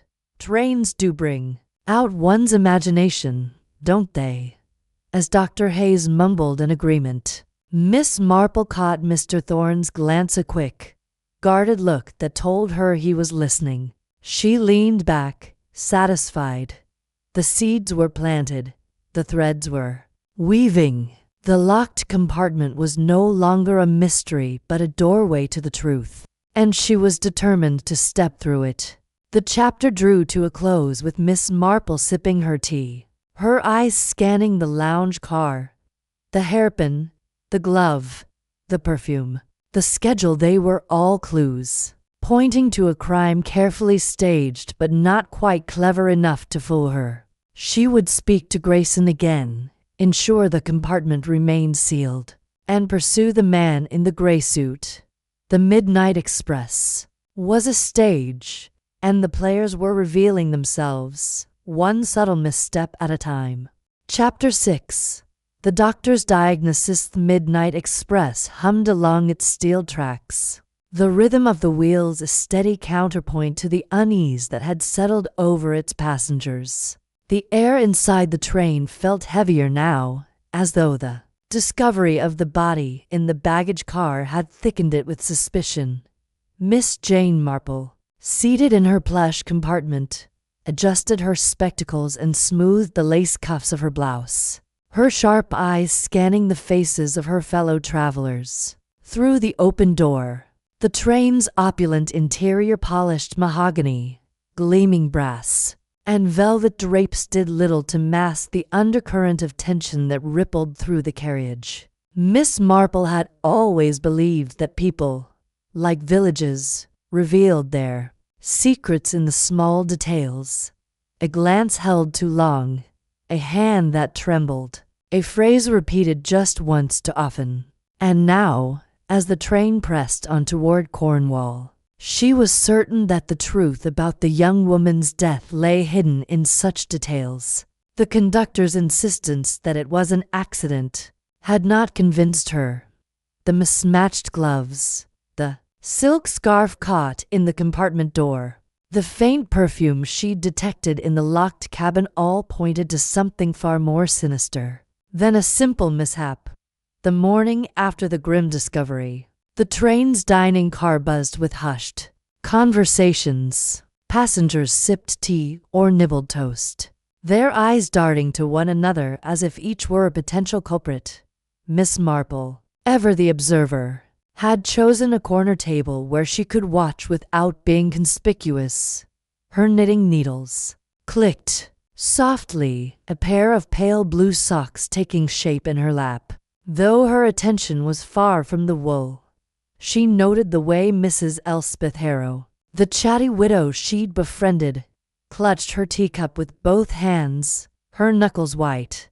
Across the car, Colonel Arthur Pendleton sat ramrod straight, his military bearing at odds with the nervous twitch of his mustache. And then there was Clara Vane, the young artist, whose pencil moved furiously over her sketchbook, her eyes flicking up to study the other passengers.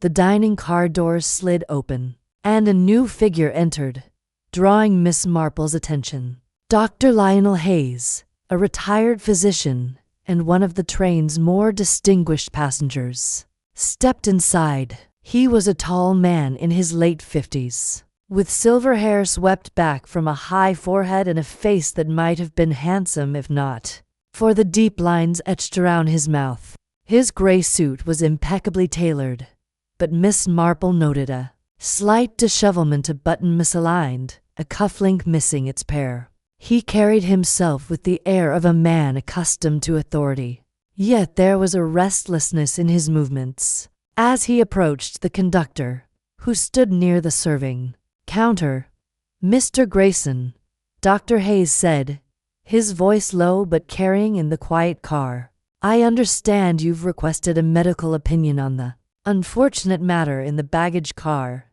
As a physician, I'm happy to assist." The conductor, a weary man with a perpetually harried expression, nodded. "Much obliged." Doctor, we've kept the area secured, as you requested. If you'd follow me. Miss Marple's needles paused mid-stitch. She had not heard of any such request, and the conductor's deference to Dr. Hayes piqued her curiosity. She tucked her knitting into her bag and rose, her movements deliberate and unhurried. "Oh, Mr. Grayson," she called softly, her voice carrying just enough to seem natural. "Might I have a word? I do believe I left my shawl in the lounge car last night, and I'd hate for it to be misplaced." The conductor hesitated, clearly torn between his duties. "Of course, Miss Marple.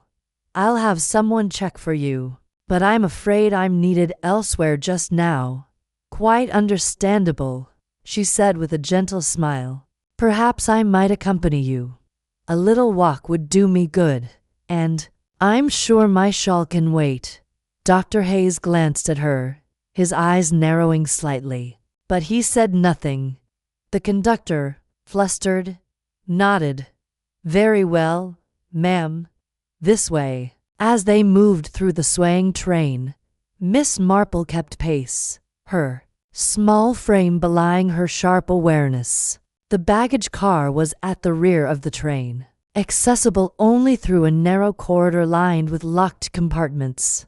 The air grew cooler as they approached, and a faint metallic tang lingered, a reminder of the tragedy within. The conductor unlocked the door, and the three stepped inside. The baggage car was dimly lit, its walls stacked with trunks and suitcases, their leather surfaces gleaming faintly under the overhead lamps. In the center, covered by a white sheet, lay the body of the young woman.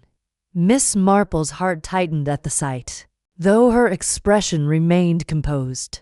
She had seen death before, in the quiet lanes of St. Mary Mead and beyond, but it never failed to stir her sense of justice. Dr. Hayes knelt beside the body, pulling back the sheet with a practiced hand. The woman was young, no more than 25, with delicate features and auburn hair pinned loosely at the nape of her neck. Her elegant dress, a deep emerald silk, was crumpled, and her face bore the pale stillness of death. Miss Marple noted the faint bruising around her throat, barely visible against her fair skin. "Well?" the conductor prompted, his voice tight. Dr. Hayes examined the body with clinical precision, his fingers probing gently at the neck and wrists. "Strangulation," he said after a moment, his tone matter of fact. "The marks are consistent with manual compression, not an accident, I'm afraid." The conductor paled. "Strangulation? You're certain?" "As certain as one can be without a full autopsy," Dr. Hayes replied, rising to his feet. "The bruising suggests considerable force. She didn't die quickly." Miss Marple's eyes flicked to the doctor's hands as he spoke.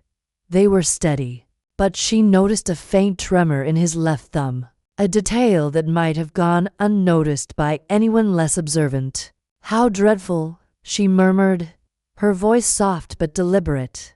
"And yet, doctor, you seem quite composed. Have you seen many such cases in your practice?" Dr. Hayes met her gaze, his expression guarded. "In my years as a physician, I've seen all manner of tragedies, Miss Marple," she supplied, her smile disarming. "Jane Marple. I'm merely a passenger, but I find such matters intriguing. One can't help but wonder about the poor girl's life and who might have ended it so cruelly." The conductor shifted uncomfortably. "We'll leave this to the authorities at the next station. Miss Marple, no need to trouble yourself." "Oh, it's no trouble," she said lightly, her eyes still on Dr. Hayes. "But I do wonder, doctor, if you noticed anything else about her. Her jewelry, perhaps." "I couldn't help but observe she's wearing none, which seems odd for a young lady dressed so finely." Dr. Hayes hesitated, his jaw tightening. "I didn't notice any jewelry," he said curtly. My concern was the cause of death, not her accessories. Of course, Miss Marple said, nodding as if satisfied, but her mind was already turning over the lie. Mrs. Harrow had mentioned seeing the victim with a diamond bracelet, and Miss Marple had glimpsed a faint tan line on the woman's wrist, suggesting something had been removed. Dr. Hayes' reluctance to discuss it was a thread she intended to pull, as the conductor covered the body again. Miss Marple stepped closer, her eyes scanning the floor. A glint caught her attention, a small, monogrammed handkerchief, half hidden beneath a trunk. She bent to retrieve it, her movements slow to avoid drawing attention. The initials LH were embroidered in fine silk thread, and the fabric carried the same faint perfume she'd detected in the locked compartment. She slipped it into her sleeve, her face betraying nothing. Thank you, Dr. Mr. Grayson, she said, turning to leave. I'll leave you to your duties. Do let me know if my shawl turns up. Back in the dining car, Miss Marple resumed her seat, her knitting needles clicking once more. Mrs. Harrow leaned over, her voice a conspiratorial whisper. Jane, you'll never guess what I heard. That poor girl, her name was Lydia Gray. Or so the barmaid says. And she wasn't just any passenger. She was a dancer, quite well known in London circles. I saw her once, at a charity gala. Dr. Hayes was there too, you know. They seemed awfully friendly. Miss Marple's needles paused. Did they, now? She said, her tone mild but her mind racing. How very interesting. And what sort of gala was this? Mrs. Harrow, oh, some military affair, years ago, Mrs. Harrow said, waving a hand. My late husband dragged me to it. Lydia was performing, all grace and sparkle. Dr. Hayes was quite taken with her. If I recall, he was still practicing then, before he retired to Cornwall. Miss Marple nodded, her thoughts weaving a pattern. Dr. Hayes' connection to Lydia Gray, the monogrammed handkerchief, the missing jewelry, it was all beginning to form a picture, though the edges were still blurred. She glanced across the car, where Dr. Hayes had taken a seat alone, his eyes fixed on a newspaper he wasn't reading. His left hand rested on the table, and she noted the absence of a ring, though a faint indentation on his finger suggested one had been worn recently. The train's whistle sounded, signaling an approaching station, and the passengers stirred, gathering their belongings. Miss Marple remained seated, her mind turning over the clues. She thought of St. Mary Mead, where secrets were often buried in plain sight, revealed only by those who knew where to look. Dr. Hayes' nervous demeanor, his lie about the jewelry, and his connection to Lydia Gray were like the uneven stitches in a poorly wear-upon scarf. Pull one, and the whole might unravel. As the train slowed, Miss Marple decided to test her theory. She approached Dr. Hayes' table, her manner as unassuming as ever. Dr. Hayes, forgive me for intruding, she said, her voice warm. I couldn't help but overhear Mrs. Harrow mention a gala, where you met Miss Gray. Such a small world, isn't it? I do wonder if you might recall anything about her, something that might help the authorities. Dr. Hayes' face tightened, his eyes darting to hers before he forced a smile. I barely knew her, Miss Marple, a passing acquaintance, nothing more. I'm afraid I can't be of much help. Of course, she said, her tone sympathetic. Though it's curious, isn't it? A young woman like that, traveling alone, with no jewelry to speak of. One would think a dancer would have something sparkly, don't you agree? His hand twitched, and for a moment, Miss Marple thought he might rise and leave. Instead, he leaned back, his voice cool.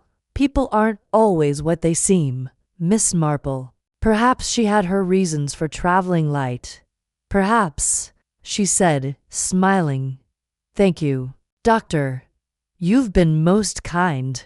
As she returned to her seat, Miss Marple felt a quiet satisfaction. Dr. Hayes' reaction had confirmed her suspicions. He knew more than he was letting on. The handkerchief, with its telltale initials and perfume, was a link she couldn't ignore. She thought of the silk scarf caught in the compartment door, the mismatched gloves, and now the handkerchief, all pointing to a struggle that had been carefully concealed. But by whom? And why? The train lurched slightly as it pulled into the station, and Miss Marple glanced out the window, watching the platform bustle with activity. A porter hurried past, carrying a stack of luggage, and she caught sight of Clara Vane, her sketchbook tucked under her arm, speaking to a man in a gray suit.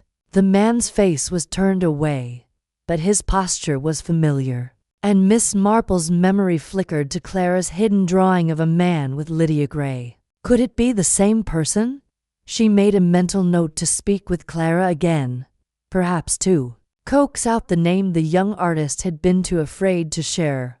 For now, though, her focus remained on Dr. Hayes, his connection to Lydia, his nervous demeanor, and the handkerchief were pieces of a puzzle she was determined to solve. As the train prepared to depart once more, Miss Marple settled back into her seat.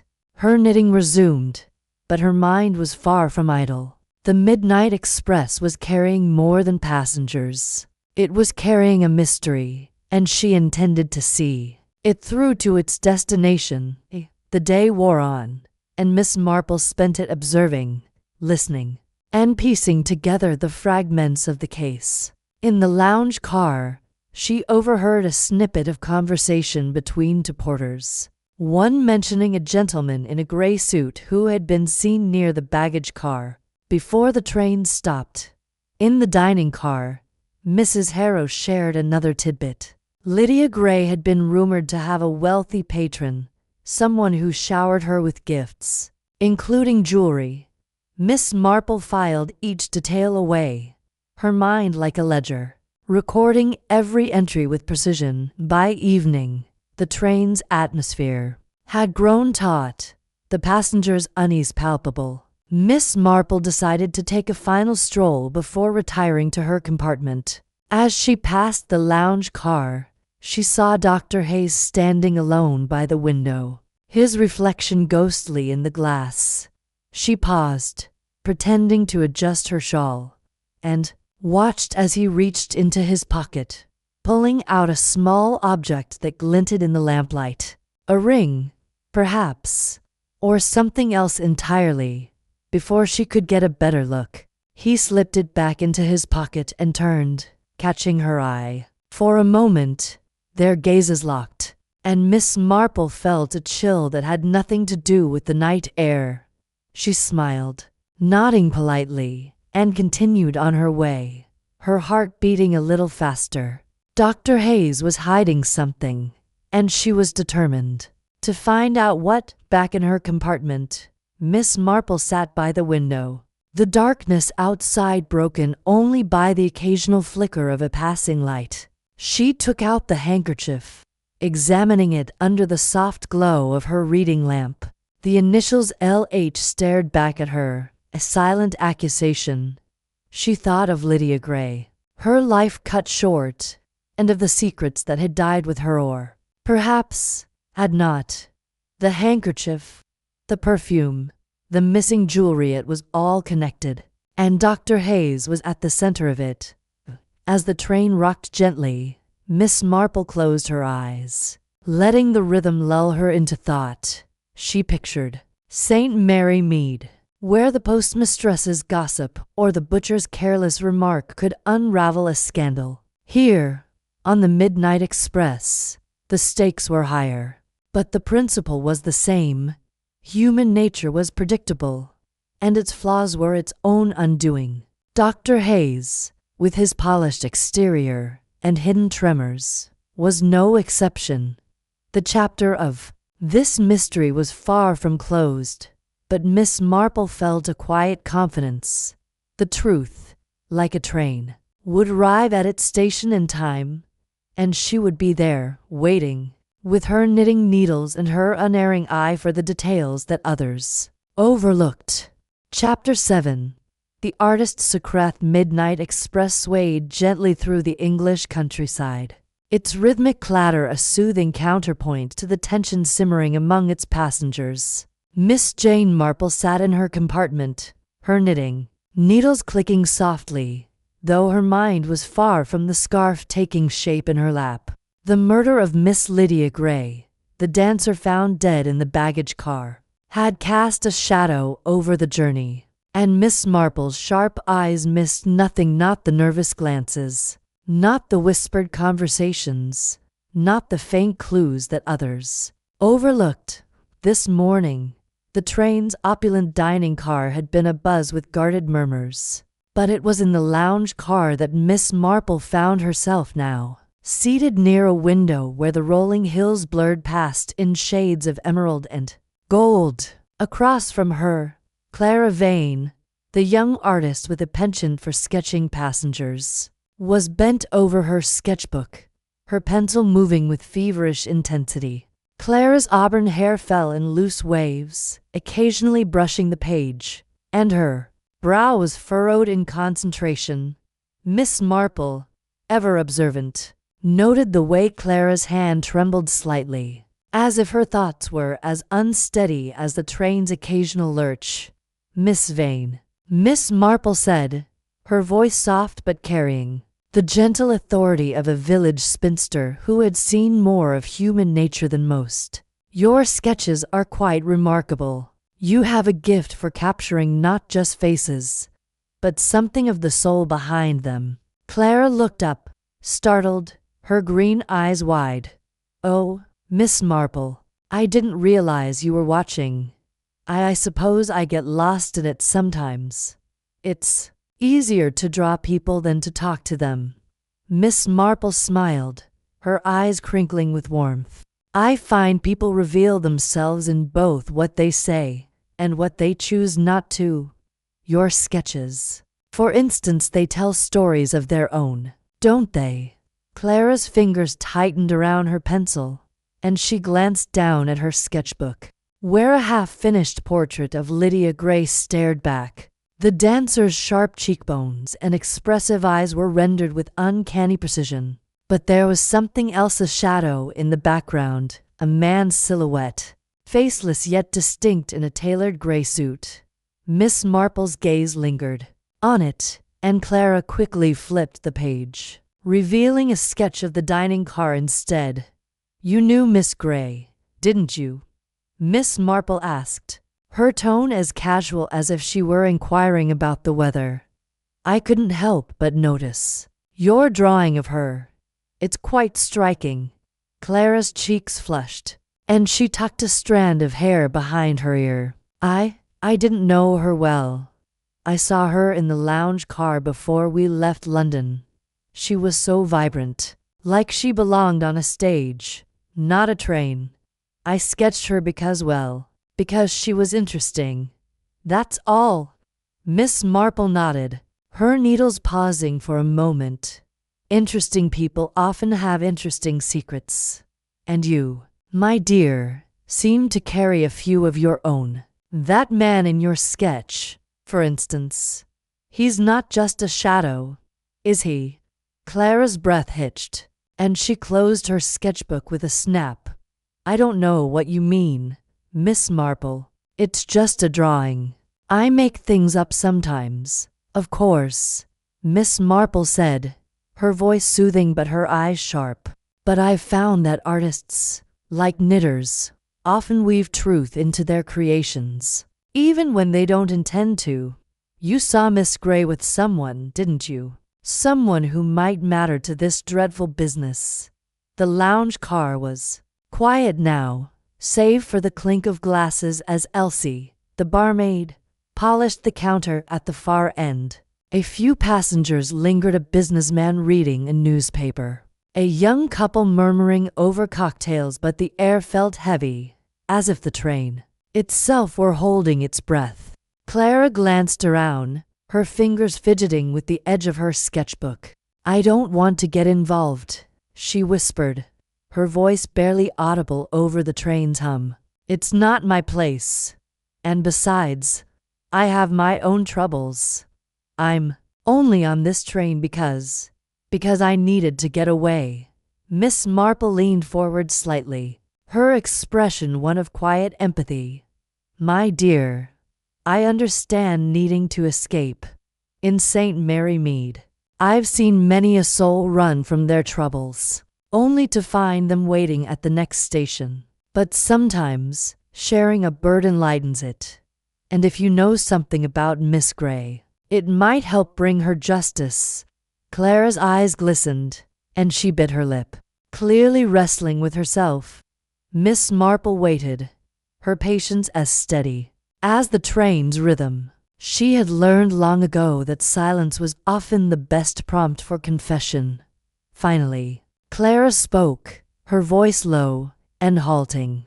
"I saw her with a man before the train stopped, before everything happened. They were in the corridor near the baggage car, talking in whispers." She looked upset, like she was trying to convince him of something. He was tall, in a gray suit, with a hat pulled low. I didn't see his face clearly, but there was something about him, something cold. I sketched him because I couldn't shake the feeling that he was important. Miss Marple nodded, her mind already turning over possibilities. "And you didn't recognize him? Not one of the passengers you've sketched before?" Clara shook her head. "No. I've been drawing everyone I can. Colonel Pendleton, Mr. Thorne, even Dr. Hayes, but none of them match. This man was different. I don't know how to explain it. It's like he didn't belong on the train." Miss Marple's needles resumed their soft clicking, a comforting sound in the tense moment. "You've done well to tell me, Clara, and I promise you, I'll keep your confidence. But may I see that sketch again? It might hold more clues than you realize." Clara hesitated, then slowly opened her sketchbook, flipping back to the drawing of Lydia Grey. The man's silhouette loomed behind her, his posture rigid, his hand resting on something at his side, a cane, perhaps, or a briefcase. Miss Marple's eyes narrowed as she studied the lines, noting the faint suggestion of a pin on the man's lapel, a detail Clara might not have consciously intended. "It's very good, my dear," Miss Marple said, her voice warm but her mind racing. "Might I borrow this for a little while? I'll return it, of course." Clara nodded, though her expression was uneasy. "Just please don't tell anyone I said anything. I can't afford trouble." "Not now." Miss Marple reached out and patted Clara's hand. "You have my word. And perhaps, in time, you'll tell me what it is you're running from. I find that troubles shared are troubles halved." Clara managed a small smile, but it was fleeting. As Miss Marple tucked the sketch into her handbag, she felt a familiar thrill, the sense that she was closing in on something vital. The man in the gray suit was a puzzle piece, and she was determined to find where he fit. The afternoon sun slanted through the lounge car windows, casting long shadows across the polished wood. Miss Marple excused herself from Clara and made her way to the dining car, where lunch was being served. The room was a study in elegance, with crisp white tablecloths, gleaming silverware, and the faint scent of roasted lamb mingling with the aroma of freshly baked bread. Passengers chatted in low tones, but the atmosphere was strained, as if Lydia Grey's death had left an invisible fog over the train.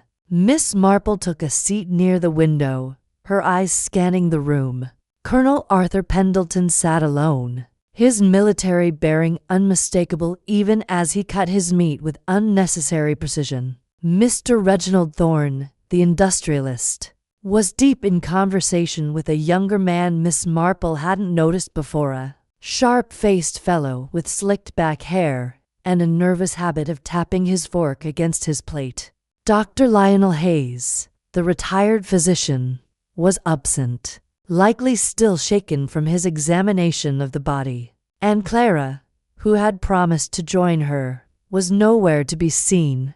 A waiter approached, offering Miss Marple a menu. "Good afternoon, madam. May I recommend the sole Moynier? It's quite popular today." "Thank you," Miss Marple said, her smile polite but distracted.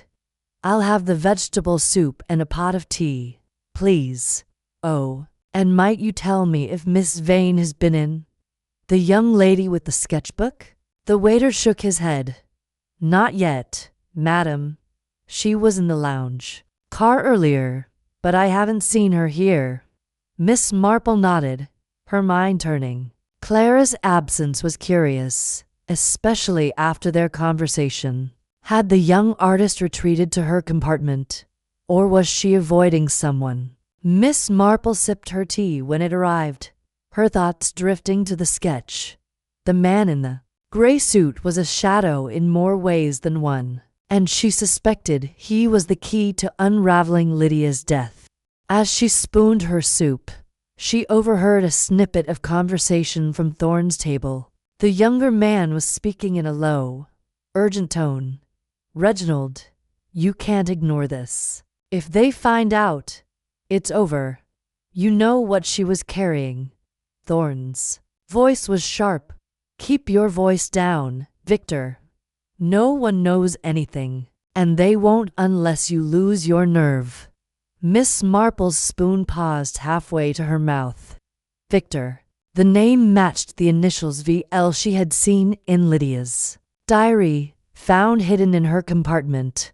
Victor Lang, the jeweler Clara had mentioned, who had shown an unusual interest in Lydia's possessions. Miss Marple's eyes flicked to the young man, noting his pale complexion and the way his fingers fidgeted with his fork. He was nervous, and nervous people, in her experience, often had something to hide. She finished her soup slowly, giving herself time to observe. Thorne and Lang's conversation grew quieter, but their body language spoke volumes. Thorne's stiff posture, Lang's darting glances. When they rose to leave, Miss Marple noted that Lang patted his pocket, as if checking for something, before hurrying out of the dining car. Miss Marple paid her bill and made her way back to the lounge car, her mind buzzing with connections. The sketch, the initials, the nervous jeweler, all pieces of a puzzle that was beginning to take shape. But Clara's absence nagged at her. The young artist had been shaken by their conversation, and Miss Marple feared she might have stirred something dangerous. Back in the lounge car, Miss Marple found Elsie, the barmaid, wiping down the counter with a cloth. Elsie was a sturdy woman with a no-nonsense air, but her eyes were kind, and she had a knack for noticing things others missed. Miss Marple approached her, her handbag clutched tightly, the sketch safe inside. "Good afternoon, Elsie," Miss Marple said, settling onto a stool at the bar. "I wonder if you've seen Miss Vane recently. She seems to have vanished after our chat." Elsie frowned, setting down her cloth. "Miss Vane? She was here not half an hour ago, looking all out of sorts. Said she needed some air and went toward the observation car. I told her it's chilly out there, but she didn't seem to care." Miss Marple's brow furrowed. The observation car, at the rear of the train, was open to the elements, a place where passengers could stand and watch the countryside slip by. It was also isolated, a perfect spot for a private conversation or something more sinister. "Thank you, Elsie," Miss Marple said, rising. "I think I'll take a stroll myself. The air might do me good." The observation car was a narrow platform, enclosed by a low railing and open to the sky. The wind whipped through as Miss Marple stepped out, her scarf fluttering. The countryside stretched out in a patchwork of fields and hedgerows, but her eyes were on the platform itself. Clara stood at the far end, her sketchbook clutched to her chest, staring out at the horizon. She didn't notice Miss Marple's approach until the older woman spoke. "Miss Vane, you'll catch your death out here," Miss Marple said, her tone light but firm. "And I suspect you're not just admiring the view." Clara turned, her face pale. "Miss Marple, I needed to think. Everything's happening so fast, and I'm not sure what to do." Miss Marple stepped closer, her voice gentle. "You're frightened, aren't you? Not just of what you saw, but of something else. Something that brought you onto this train in the first place." Clara's lips trembled, and she looked away, her eyes fixed on the rushing landscape. "You're too clever, Miss Marple.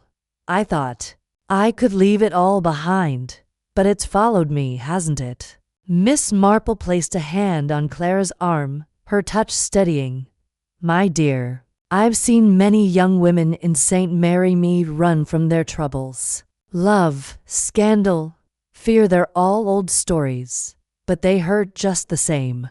Tell me what's chasing you, and perhaps I can help." Clara's shoulders sagged, and she sank onto a bench, her sketchbook falling open on her lap.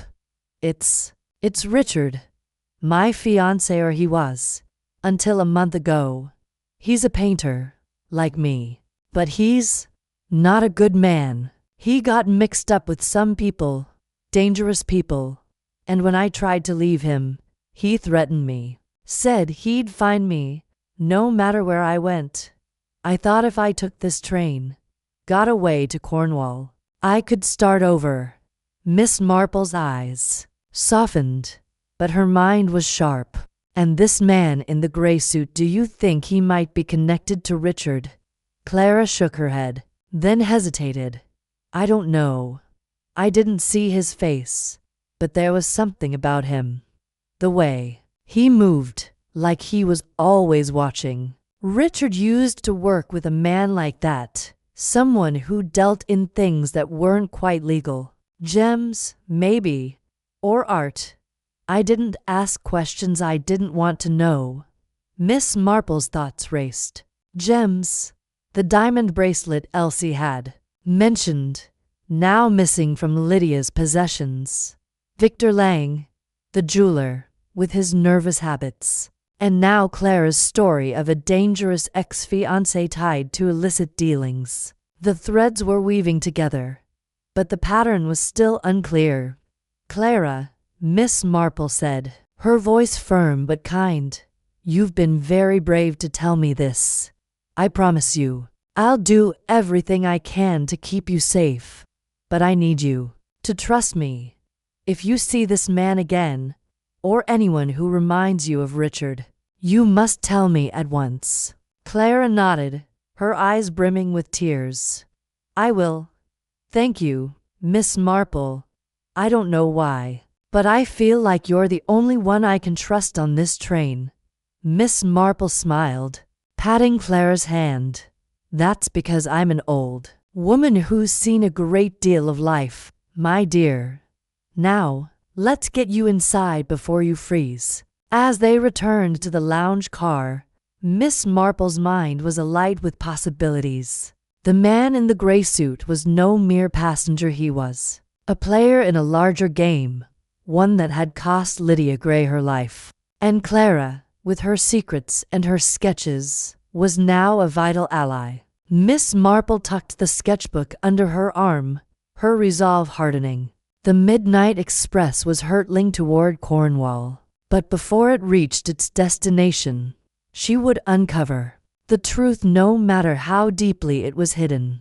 The rest of the day passed in a blur of small observations and careful conversations. Miss Marple returned to her compartment, where she spread Clara's sketch across her small table, studying it under the soft glow of the lamp. The man in the gray suit was a cipher. But the pin on his lapel intrigued her. It was a small detail, easily overlooked, but Miss Marple had learned never to dismiss the small things. She made a mental note to ask Elsie about any passengers with distinctive pins or jewelry. Dinner in the dining car was a quieter affair, with many passengers retiring early. Unnerved by the murder, Miss Marple sat alone, her eyes flitting between the remaining diners. Colonel Pendleton was there, his face drawn, and Dr. Hayes had finally appeared, though he avoided her gaze. Victor Lang was absent, and Miss Marple wondered if he was hiding something or someone. As she sipped her tea, Elsie approached, carrying a fresh pot. "Miss Marple, you're up late," she said, her tone friendly but cautious. "Anything I can get you?" "Just a bit of conversation, if you have a moment," Miss Marple replied, her smile disarming. "I was wondering if you'd noticed a passenger with a distinctive lapel pin. Perhaps a crest or an emblem." Elsie frowned, thinking, "Now that you mention it, there was a man earlier, not one of the regulars. He wore a gray suit, and I think I saw a pin gold, maybe with a red stone. He didn't stay long, just ordered a whiskey and left. Didn't seem like he wanted to be noticed." Miss Marple's heart quickened, but her face remained serene. "How interesting. And did he speak to anyone?" "Miss Gray, perhaps." Elsie shook her head. "Not that I saw, but he was near her table before we left London. I remember because she looked at him like she knew him, but he didn't acknowledge her." "Thank you, Elsie," Miss Marple said, slipping a shilling onto the table as a tip. "You've been most helpful." As Elsie moved away, Miss Marple leaned back, her mind piecing together the puzzle. The man in the gray suit, the pin, the bracelet, the smuggling ring Sir Henry had mentioned in his telegram, it was all connected. She was sure of it. And Clara, poor Clara, was caught in the web, whether she knew it or not. That night, Miss Marple lay awake in her compartment, the train's gentle rocking a counterpoint to her racing thoughts. She had promised to protect Clara's confidence, and she would. But she also knew that the young artist's secret was only the beginning. The man in the gray suit was out there, somewhere on the midnight express, and Miss Marple was determined to find him before he struck. Again, she closed her eyes, her knitting needles still in her hands, and let the rhythm of the train lull her into a light sleep. But her mind never rested. In St. Mary Mead, she had solved mysteries with less to go on a glance, a word, a misplaced knitting needle. Here, on this luxurious train hurtling through the night, she had a sketch, a name, and a growing sense of danger. The truth was close, and Miss Marple would not let it slip away. Chapter 8. The telegram-trapped midnight express hummed softly as it carved its way through the inky countryside, its wheels whispering secrets against the rails. The air inside the train was thick with the scent of polished wood, velvet upholstery, and the faint tang of coal smoke that clung to the curtains. Miss Jane Marple sat in her compartment, her knitting needles clicking rhythmically, a gentle counterpoint to the train's steady pulse. Her hands moved with the practiced ease of habit, but her mind was far from the soft wool in her lap. Her sharp eyes, framed by delicate spectacles, darted occasionally to the window, where the moonlit fields flickered past like a silent film. The events of the past hours, the scream, the body in the baggage car, the mismatched gloves had woven a tapestry of intrigue that demanded her attention. Miss Marple had always believed that human nature revealed itself in the smallest details. A glance too long, a word too carefully chosen, a gesture that betrayed the heart's true rhythm. On this train, with its opulent interiors and eclectic passengers, those details were as plentiful as the stars outside. The discovery of Lydia Gray's body had set the entire carriage abuzz. Though most passengers masked their unease with polite conversation or feigned indifference, Miss Marple, however, was not one to be swayed by appearances. She had already noted the Colonel's polished boots, Clara Vane's secretive sketches, and the industrialist Reginald Thorne's evasive demeanor. Now, as the train barreled toward Cornwall, she sensed the threads of the mystery tightening, pulling her toward a truth that lay just out of reach. Her thoughts were interrupted by a soft knock at the compartment door. She tucked her knitting into its bag and called, "Come in." The door slid open to reveal the conductor, Mr. Grayson, a weary man with a mustache that seemed perpetually on the verge of twitching. His face was pale, his eyes darting nervously as he stepped inside and closed the door behind him. "Miss Marple," he said, his voice low, "I hope I'm not disturbing you. It's about, well, you know what it's about." Miss Marple tilted her head, her expression one of gentle encouragement. "The poor young woman in the baggage car, I presume. Have there been any developments, Mr. Grayson?" He hesitated, glancing over his shoulder as if expecting an eavesdropper to materialize from the woodwork. "Not exactly, ma'am, but I've been thinking about what you said about keeping things quiet until we know more. The passengers are getting restless, asking questions. And, well, I thought you might have some advice. You seem to have a knack for noticing things."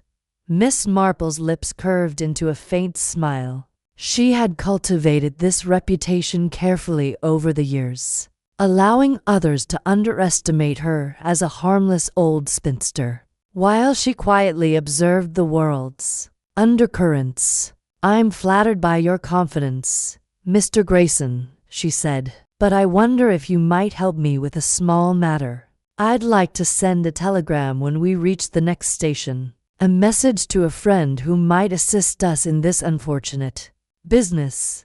The conductor's eyebrows rose. "A telegram to whom, if I may ask?" "To Sir Henry Clithering, a retired commissioner of Scotland Yard," she replied, her tone matter of fact. "He's an old friend and quite discreet. I believe he could make inquiries about Miss Lydia Gray without causing a stir. Would you be so kind as to arrange it?" Mr. Grayson nodded, though his expression suggested he was not entirely convinced of the propriety of involving Scotland Yard. "I'll see to it at the next stop, ma'am. We're due at Ashford in about an hour. Anything else I can do?" Miss Marple considered this, her fingers brushing the edge of her knitting bag. "Perhaps you could keep an eye on the telegraph office when we arrive. I'd be curious to know if anyone else sends or receives messages. People often reveal more than they intend in such moments." The conductor's mustache finally succumbed to a twitch. "You think someone on this train might be communicating about the murder?" "I think," Miss Marple said gently, "that people are rarely as careful as they believe themselves to be." "Thank you, Mr. Grayson." As the conductor departed, Miss Marple leaned back in her seat, her mind turning to the task at hand. A telegram to Sir Henry would be a calculated move, a way to gather information about Lydia Gray's past without alerting the killer or killers that she was closing in. But she also sensed an opportunity to observe her fellow passengers more closely. The telegraph office, a nexus of communication, was a place where secrets might slip through the cracks. An hour later, the midnight express slowed as it approached Ashford Station, its whistle piercing the quiet night. The platform was sparsely lit, a few gas lamps casting pools of yellow light on the cobblestones. Miss Marple, wrapped in her shawl, made her way to the telegraph office, a small booth tucked beside the station master's office. The air was crisp, carrying the scent of damp earth and engine grease. She handed her carefully worded message. To the clerk, a young man with ink-stained fingers and a distracted air. To Sir Henry Clithering, Scotland Yard, retired, she recited as he scribbled. Urgent. Request discreet inquiry into Miss Lydia Gray, dancer. Recently deceased on Midnight Express. Possible connections to smuggling or criminal associates. Please advise soonest. J. Marple. The clerk nodded, tapping out the message with practiced efficiency. Miss Marple lingered, pretending to adjust her shawl, her eyes scanning the platform. A few passengers had disembarked to stretch their legs, their silhouettes moving like ghosts in the dim light. Among them, she spotted Reginald Thorne, the industrialist, striding purposefully toward the telegraph office. His broad shoulders and tailored coat made him unmistakable, but it was the urgency in his step that caught her attention. Thorne approached the clerk, glancing round before leaning in to speak. Miss Marple, standing just out of earshot, noted the way his hand gripped the edge of the counter, his knuckles whitening. The clerk handed him a slip of paper, and Thorne's face tightened as he read it. He scribbled a reply, his movements quick and precise, then handed it back with a curt nod. As he turned to leave, his eyes met Miss Marple's for a fleeting moment. He offered a polite smile, but it did not reach his eyes. Miss Marple returned to the train, her mind buzzing. Thorne's behavior suggested he was more than a casual passenger, and the telegram exchange hinted at a connection to the events surrounding Lydia Gray's death. She resolved to find a way to learn the contents of his message without arousing suspicion. Back in the lounge car, the atmosphere was a curious blend of forced cheer and underlying tension. The barmaid, Elsie, polished glasses behind the counter, her eyes darting to the passengers as if weighing their secrets. Clara Vane sat in a corner, her sketchbook open, her pencil moving in swift, delicate strokes. Colonel Pendleton sipped a brandy, his gaze fixed on the window. Though the darkness outside offered little to see, Dr. Lionel Hayes, the retired physician, was absent, likely in his compartment, which Miss Marple found intriguing given his earlier involvement with the body. She approached Elsie, her demeanor warm and unassuming.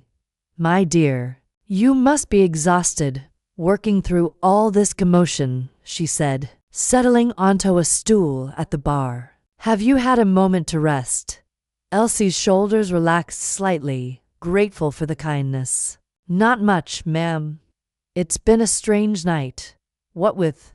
Well, you know. She lowered her voice. That poor girl. Everyone's talking about it, but no one knows what to make of it. Miss Marple nodded sympathetically. It's unsettling, isn't it? I couldn't help but notice Mr. Thorne seemed rather preoccupied just now. Did he mention anything to you about his plans in Cornwall?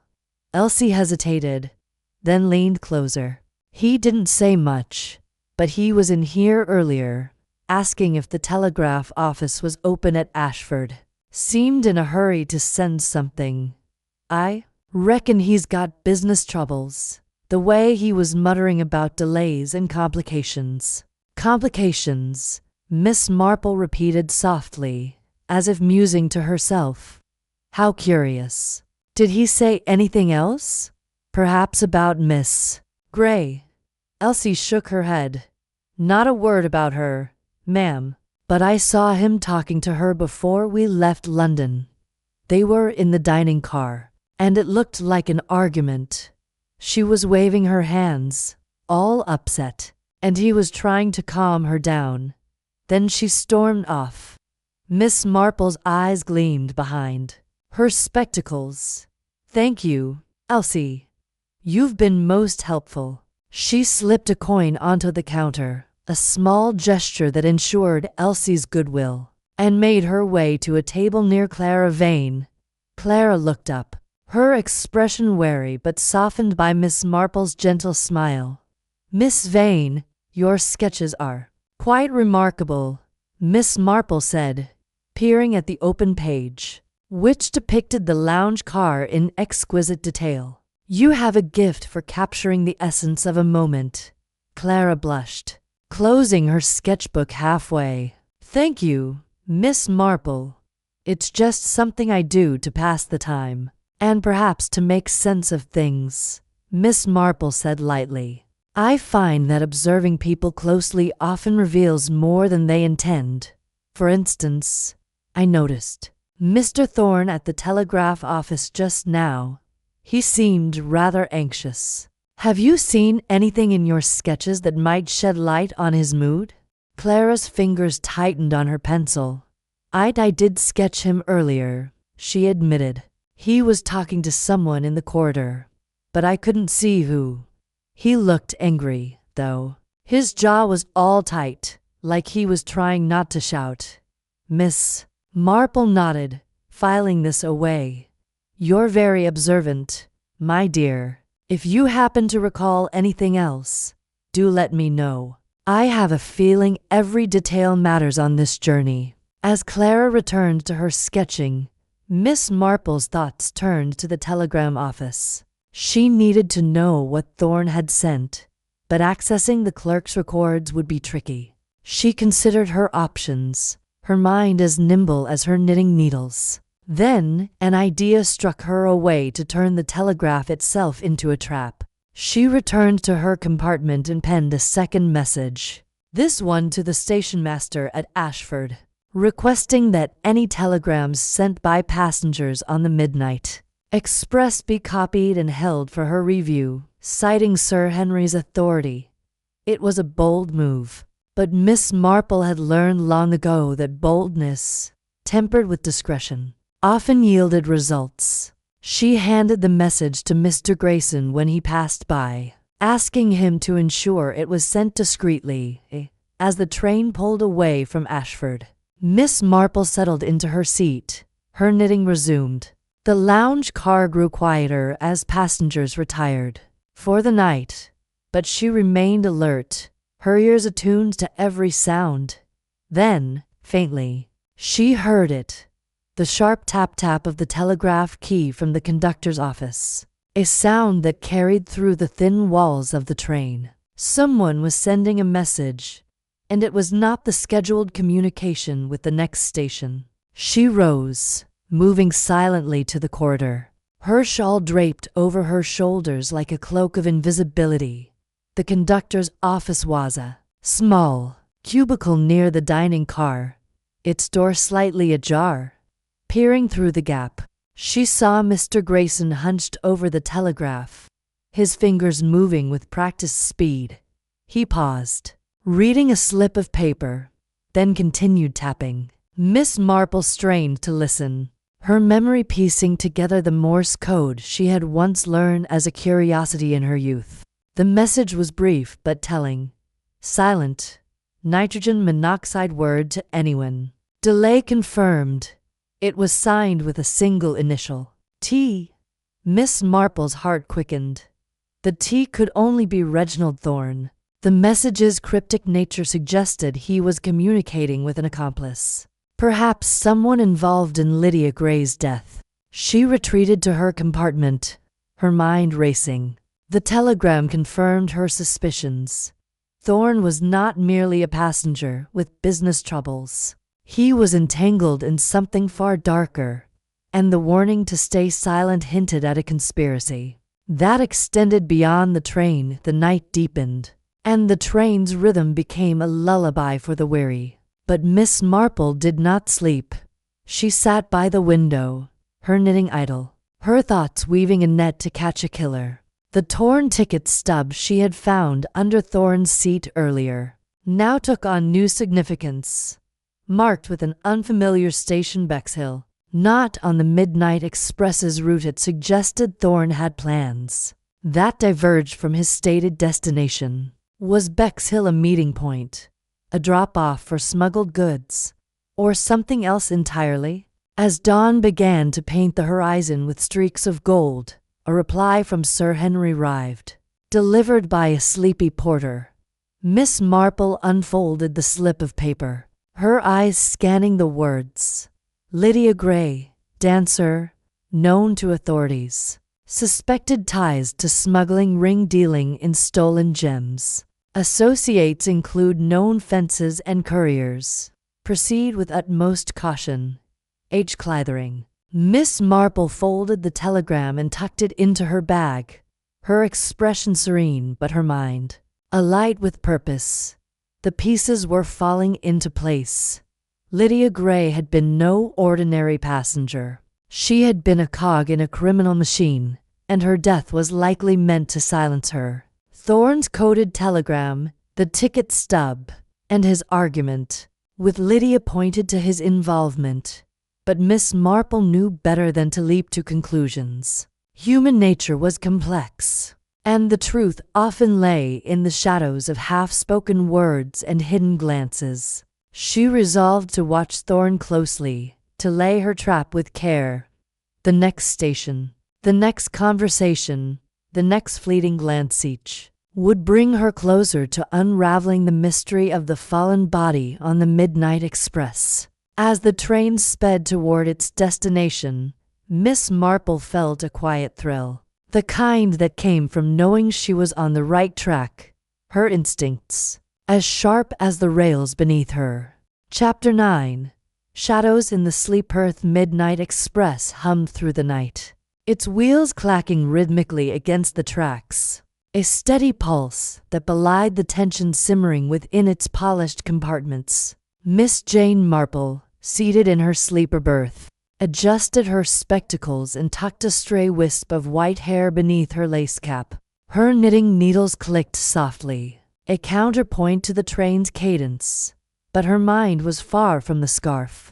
Taking shape in her lap, the events of the past day, the scream, the body in the baggage car, the whispers of secrets among passengers had sharpened her senses to a fine point. She was no stranger to the darker corners of human nature, and the luxurious train, with its velvet curtains and gleaming brass, was proving to be a stage for something far more sinister than a scenic journey to Cornwall. It was nearing one in the morning, and the sleeper car was cloaked in a deceptive calm. The dim glow of wall sconces cast long shadows across the corridor, their flickering light dancing on the polished wood paneling. Most passengers had retired, their snores and murmurs muffled behind closed doors, but Miss Marple remained alert. Her sharp eyes, accustomed to catching the smallest irregularities in St. Mary Mead, had noticed something earlier that evening, a fleeting movement in the corridor. Too deliberate to be a passenger seeking the lounge car for a late-night brandy, it was a shadow, purposeful and swift, slipping toward the rear of the train where the baggage car held its grim secret. The body of Miss Lydia Gray. Miss Marple set her knitting aside, her fingers lingering on the soft wool as she considered her next move. The parcel Colonel Arthur Pendleton had retrieved from Lydia's luggage during the unscheduled stop was the key, she was certain. Its wax seal, stamped with an unfamiliar crest, a lion rampant entwined with a serpent, had caught her attention. The Colonel's explanation, that it was his own lost property, was too convenient. His manner too defensive. She had seen that same crest before, though where, she couldn't yet place. It nagged at her, like a half-remembered name from a village tea party, and Miss Marple was not one to let such details slip. She rose, smoothing her tweed skirt, and slipped a small flashlight into her handbag. The train's gentle sway made her step carefully as she eased open her compartment door. The corridor was empty, save for the faint creak of the carriage and the distant clink of glass from the dining car. She moved silently, her sensible shoes making no sound on the thick carpet, her eyes scanning for any sign of movement. The baggage car was 2 carriages back, accessible through a locked door that required a conductor's key or, as Miss Marple suspected, a less official method of entry. She had no key. But she had something better, a lifetime of observing how people betrayed their intentions. As she approached the connecting door between the sleeper and the next carriage, a faint rustle stopped her. She pressed herself against the wall, her heart steady despite the thrill of the moment. The rustle came again, followed by the soft click of a latch. Someone was moving in the shadows, and they were doing so with purpose. Miss Marple edged forward, peering around the corner just in time to see a figure tall, broad-shouldered, and unmistakably male slip through the door to the baggage car. The glint of a polished boot caught the light, and she knew at once it was Colonel Pendleton. Her lips pursed in a faint, determined line. "Well, now," she murmured to herself, "what business does a retired soldier have in the baggage car at this hour?" She waited a moment, letting the door close behind him, then followed, her movements as quiet as a cat stalking a sparrow. The connecting door was heavy, but it hadn't fully latched, and she eased it open just enough to slip through. The air in the next carriage was cooler, tinged with the metallic scent of the train's undercarriage. The baggage car was just ahead, its door marked with a brass plaque and a sturdy lock. Miss Marple paused, her hand resting lightly on the doorframe. She could hear faint sounds from within, shuffling, a low mutter, the scrape of something heavy being moved. She glanced down at the lock, noting its gleaming surface. No signs of tampering, but she hadn't expected any. The Colonel was too meticulous for that. Instead, she reached into her handbag and withdrew a small mirror, an old trick from her days of keeping an eye on village gossips. Angling it carefully, she caught a reflection through the narrow gap where the door met the frame. There he was, Colonel Pendleton, his military bearing unmistakable even in the dim light. He knelt beside a stack of trunks, his hands deftly working at one of Lydia Gray's valises. The parcel, small and wrapped in brown paper, was in his hand, its wax seal glinting faintly under the baggage car's single bulb. He turned it over, his face taut with concentration, then slipped it into his coat pocket. But he didn't stop there. He reached deeper into the valise, pulling out a small velvet pouch. He opened it, and even from her limited vantage point, Miss Marple saw the flash of something bright, jewels, perhaps, or something equally valuable. Her breath caught, but she remained still, her mind racing. The Colonel's story about lost property was unraveling faster than a poorly knit sweater. She watched as he tucked the pouch into his pocket alongside the parcel, then stood, brushing his hands as if to erase any trace of his actions. He moved toward the door, and Miss Marple shrank back, her heart pounding now, though her expression remained calm. She slipped into the shadow of a nearby luggage rack, her small frame blending seamlessly with the darkness. The Colonel passed within inches of her, his face set in a grim line, his eyes darting to either side. He didn't see her, and she let out a slow breath as the door clicked shut behind him. She waited a full minute, counting the seconds in her head, before emerging. The baggage car was silent now, save for the train's relentless rhythm. She approached the valise, her flashlight casting a narrow beam across its contents. The Colonel had been careful, but not careful enough. A single thread from his coat sleeve, dark green and slightly frayed, clung to the valise's clasp.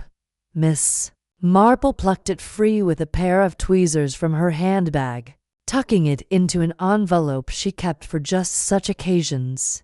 She examined the valise further, noting its contents: a few dresses, a pair of dancing slippers, and a locked diary. Its clasp too sturdy for her hairpin trick, but the absence of the velvet pouch and the parcel told her enough. The Colonel was no innocent bystander, and whatever he'd taken was tied to Lydia Gray's death. Miss Marple's thoughts turned to the crest on the parcel's seal.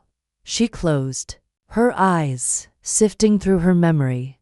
A lion and a serpent, she'd seen it before, perhaps in a newspaper, or on a letterhead during one of her many visits to London. It was no ordinary family crest. It suggested something older, perhaps an organization or a society.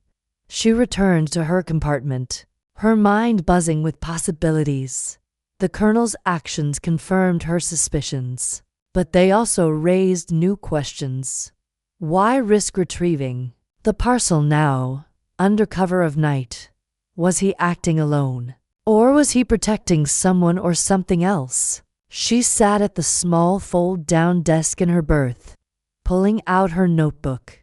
With precise, spidery handwriting, she jotted down her observations, sketching the crest from memory. The lion's mane was stylized, almost heraldic, and the serpent's coils formed a subtle S shape. It was distinctive, and she was certain it held the key to unraveling the mystery. A soft knock at her door startled her. She slipped the notebook into her knitting bag and opened the door to find Clara Vane, the young artist, standing in the corridor. Clara's face was pale, her eyes wide with unease. She clutched her sketchbook to her chest, her fingers trembling slightly. "Miss Marple," Clara whispered. "I couldn't sleep. I saw someone moving toward the baggage car.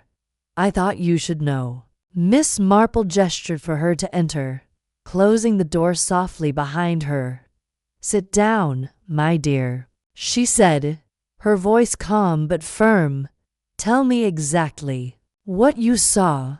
Clara perched on the edge of the berth, her sketchbook open on her lap. "It was just after midnight. I was sketching by my window. I couldn't sleep either, and I saw a man in the corridor. He was tall, with a soldier's posture. I think it was the Colonel. He looked furtive. He kept glancing over his shoulder, then went through the door to the next carriage." Miss Marple nodded, her expression encouraging. "And did you see anything else? Anything in his hands, perhaps?" Clara hesitated, then flipped open her sketchbook. "I didn't see clearly, but I drew what I could." She turned to a page with a hasty sketch of a man in a greatcoat, his face shadowed but his stance unmistakably military. In his hand was a small package, its shape matching the parcel Miss Marple had seen. I don't know why, but it felt wrong, like he was hiding something. "You've done well to tell me," Miss Marple said, patting Clara's hand. "Your sketches are remarkably detailed, my dear. They've already been most helpful." Clara flushed, a mix of pride and nervousness. "I just want to help Lydia. She was kind to me when we spoke at the station. I can't believe she's gone." Miss Marple's eyes softened, but her mind remained sharp. "Kindness often leaves a mark, Clara. Now, tell me, have you noticed anyone else acting strangely? Perhaps someone watching the Colonel, or Lydia?" Before all this happened, Clara thought for a moment, her brow furrowing. There was Mr. Thorne, the industrialist. He was in the lounge car earlier, talking to a man I didn't recognize. They kept their voices low, but I heard Lydia's name, and I think the man mentioned a crest, something about a lion.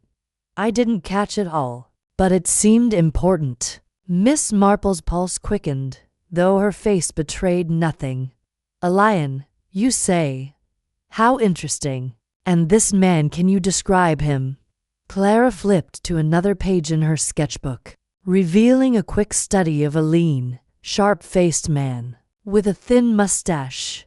He was older, maybe 50, with a gray suit and a nervous way of moving. I didn't like his eyes, they were too sharp, like he was always calculating. Miss Marple studied the sketch, her mind racing. The man didn't match any passenger she'd met. but his mention of the crest was no coincidence. "You've a gift for observation, Clara," she said. "This may be more important than you know. May I keep this sketch for now?" Clara nodded, tearing the page carefully from her book. "Please, just be careful, Miss Marple. I don't know what's happening, but it feels dangerous." "Danger, my dear, is often just truth waiting to be uncovered," Miss Marple said with a reassuring smile. "Now, try to get some rest, and if you see anything else, come to me at once." Clara left, and Miss Marple locked the door behind her. She spread the sketch on her desk. Alongside her own drawing of the crest, the lion and serpent stared back at her, their meaning tantalizingly close.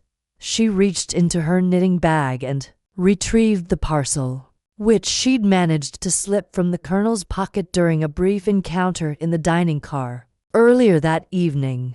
Her nimble fingers, honed by years of untangling wool and village intrigues, had made quick work of the task, and the Colonel had been none the wiser.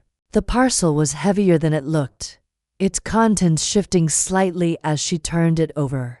She hesitated, then broke the wax seal, careful to preserve its shape.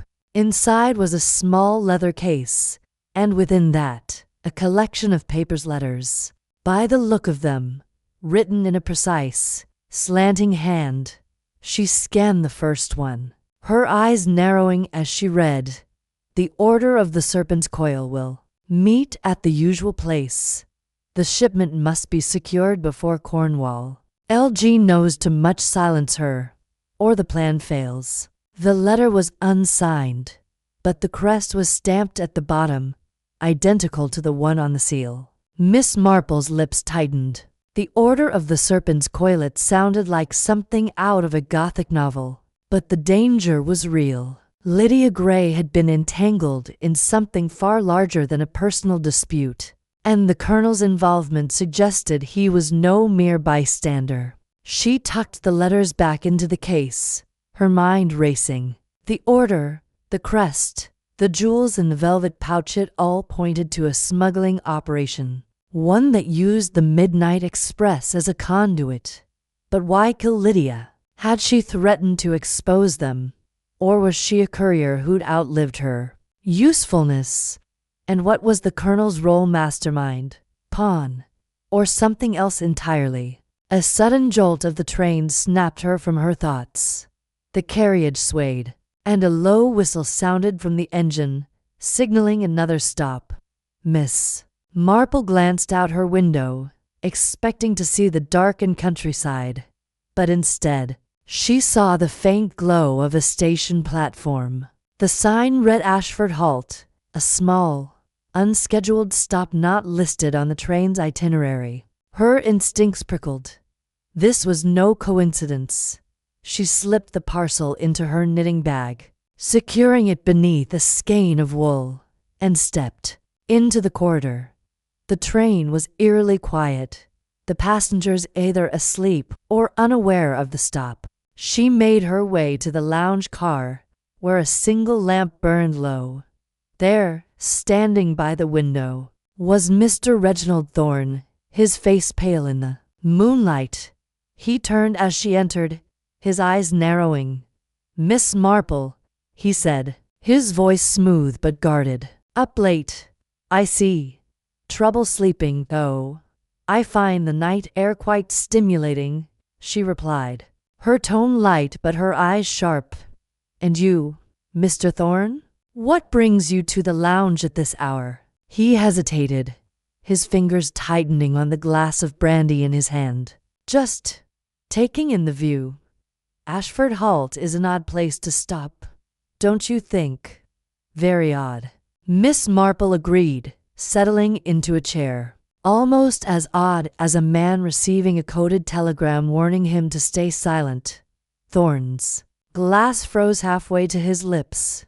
"I don't know what you mean," he said, but his voice betrayed a flicker of unease.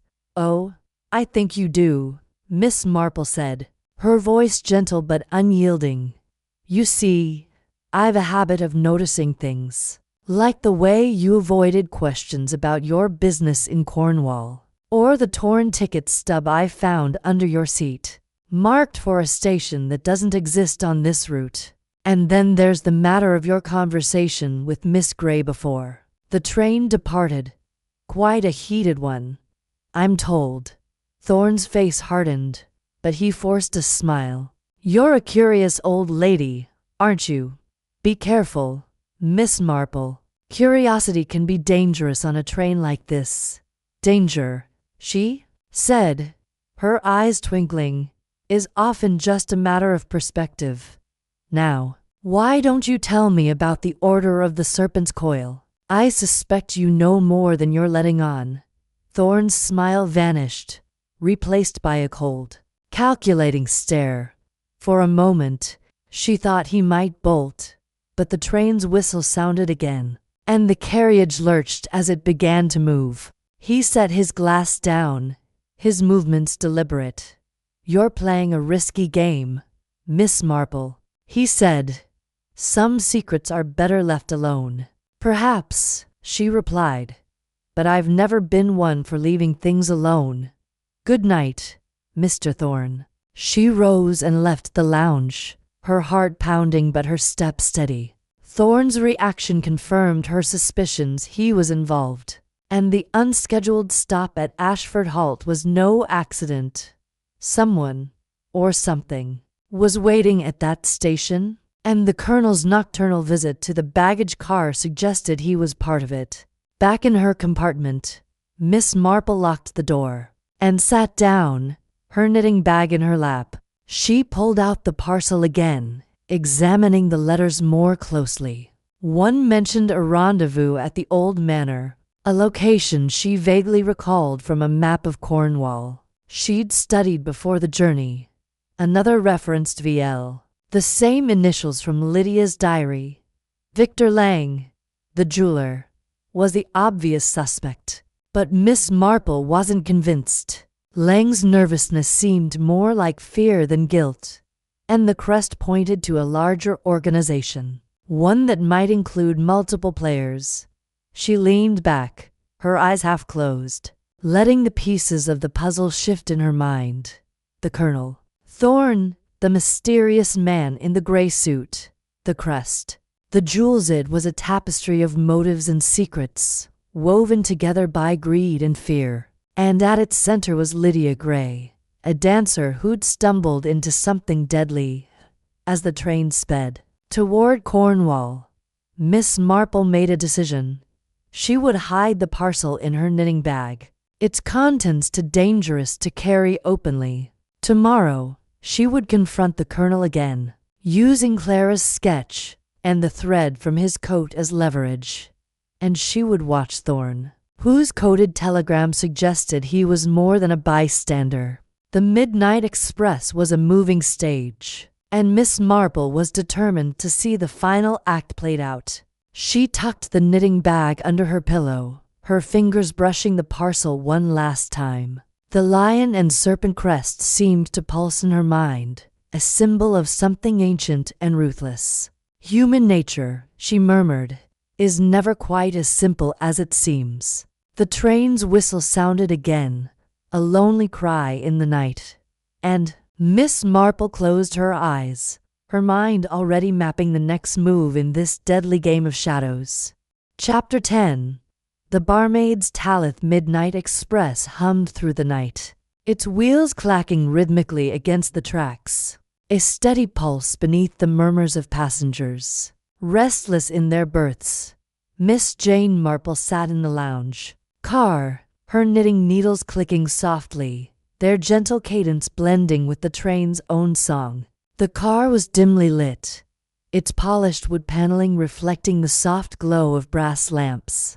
A faint scent of cigar smoke lingered, mingling with the sharp tang of gin from the bar at the far end. Outside, the moon hung low, casting fleeting silver streaks across the countryside, illuminating fields that stretched into darkness. Miss Marple's eyes, sharp behind her spectacles, darted from her knitting to the passengers scattered about the lounge. She had chosen her seat strategically near the bar, where conversations flowed as freely as the drinks. The barmaid, Elsie, a young woman with a cascade of chestnut curls and a quick smile, was wiping down the counter with a practiced hand. Miss Marple had noted Elsie's knack for listening, her ears attuned to the gossip that spilled from loosened tongues. Tonight, Miss Marple intended to draw out the barmaid's observations, for she suspected Elsie had seen more than she let on. The lounge was quieter now, the hour late, but a few passengers lingered. Mr. Victor Lang, the jeweler, sat alone at a corner table, his fingers drumming nervously on the polished surface. His eyes flicked to his pocket every few moments, a gesture Miss Marple had observed earlier. Across the car, Mrs. Elspeth Harrow, the chatty widow, sipped a sherry, her gaze darting about as if seeking someone to regale with her tales. Colonel Arthur Pendleton, his military bearing unmistakable even in repose, occupied a plush armchair, a newspaper open but unread in his lap. The atmosphere was thick with unspoken tensions, and Miss Marple felt the weight of secrets pressing against the car's elegant walls. She tucked her knitting into her bag and rose, smoothing her tweed skirt, with a polite nod to Mrs. Harrow, who offered a bright, "Good evening, Miss Marple. Isn't this train simply divine?" She made her way to the bar. Elsie looked up, her smile faltering slightly as she met Miss Marple's steady gaze. "Good evening, Elsie," Miss Marple said, her voice warm but deliberate. "Might I trouble you for a cup of tea, chamomile, if you have it?" "Of course, ma'am," Elsie replied, turning to fetch a teapot. Her movements were quick, but Miss Marple noted a slight tremble in her hands. The girl was nervous, and Miss Marple intended to find out why as Elsie prepared the tea. Miss Marple leaned casually against the counter, her tone conversational. "It must be quite the experience, working on a train like this. So many interesting people passing through. I imagine you hear all sorts of stories." Elsie's lips twitched into a half smile. "Oh, you'd be surprised, ma'am. People talk when they've had a drink or two. Sometimes they forget I'm even here." Miss Marple chuckled softly. "I've no doubt you're a treasure trove of observations. Tell me, did you happen to notice that poor young woman they found in the baggage car? Miss Lydia Gray. I believe they said her name was." Elsie's hand paused mid-pour, and a drop of tea splashed onto the counter. She quickly mopped it up, her cheeks flushing. I heard about her. Yes, terrible thing, wasn't it? They're saying it was an accident." Miss Marple tilted her head, her expression one of gentle curiosity. "An accident, perhaps, but I couldn't help noticing she was wearing such fine clothes, and I heard mention of a diamond bracelet she had. Quite striking, I imagine. Did you ever see it?" Elsie's eyes widened, and she set the teapot down with a soft clink. She glanced around, ensuring no one was within earshot, then leaned closer, her voice dropping to a whisper. "I did see it, Mum. Sparkled like nothing I've ever seen. She was showing it off in here the night before it happened. Said it was a gift, but she didn't say from who." Miss Marple's interest sharpened, though her face remained placid. "A gift, you say? How fascinating. And did she seem pleased with it? Or perhaps uneasy?" Elsie hesitated, her fingers twisting the rag she held. She was proud of it, I think, but nervous, too. Kept looking over her shoulder, like she thought someone was watching her. "And there was this man, Mr. Lang, over there." She nodded, subtly toward the jeweler, who was now staring intently at his glass. He was asking her about it, all polite like, but his eyes were sharp. You know, like he was sizing it up. Miss Marple followed Elsie's gaze, her mind cataloguing the detail. Victor Lang's interest in Lydia's bracelet was hardly surprising, given his profession. But the intensity Elsie described suggested more than professional curiosity. How very curious, she murmured. And this bracelet have you seen it since? Elsie shook her head, her curls bouncing. No, ma'am, it wasn't on her when they found her. I heard the conductor talking about it. Said it was gone, and they're wondering if it was stolen. Miss Marple's lips pursed slightly, her mind turning over the implications. A missing diamond bracelet, a nervous jeweler, and a murdered woman, Lydia Gray, whose death Dr. Hayes had confirmed was no accident. The pieces were beginning to align, but the picture remained incomplete. Thank you, Elsie, she said, her voice warm. You've been most helpful, and the tea smells delightful. As Elsie handed her the cup, Miss Marple caught a flicker of relief in the girl's eyes, as if sharing her observations had lightened a burden. Miss Marple returned to her seat, her mind buzzing. The bracelet was a key, she was certain, but whether it was the motive for murder or a distraction remained unclear. She sipped her tea, her eyes drifting to Victor Lang, who now seemed absorbed in a conversation with himself, his lips moving silently as he stared at his pocket. The lounge car grew quieter as the night deepened, the clatter of the train a soothing counterpoint to the tension simmering among the passengers. Miss Marple decided to test the waters further. She needed to shake the tree, as her nephew Raymond might say, and see what fell out. Setting her teacup down, she rose and approached Mrs. Harrow, who was now flipping through a magazine with exaggerated enthusiasm. Mrs. Harrow, Miss Marple began, her tone light. I was just speaking with Elsie, and she mentioned the most intriguing rumor. It seems they may have recovered the diamond bracelet poor Miss Gray was wearing. Found it hidden away, they say.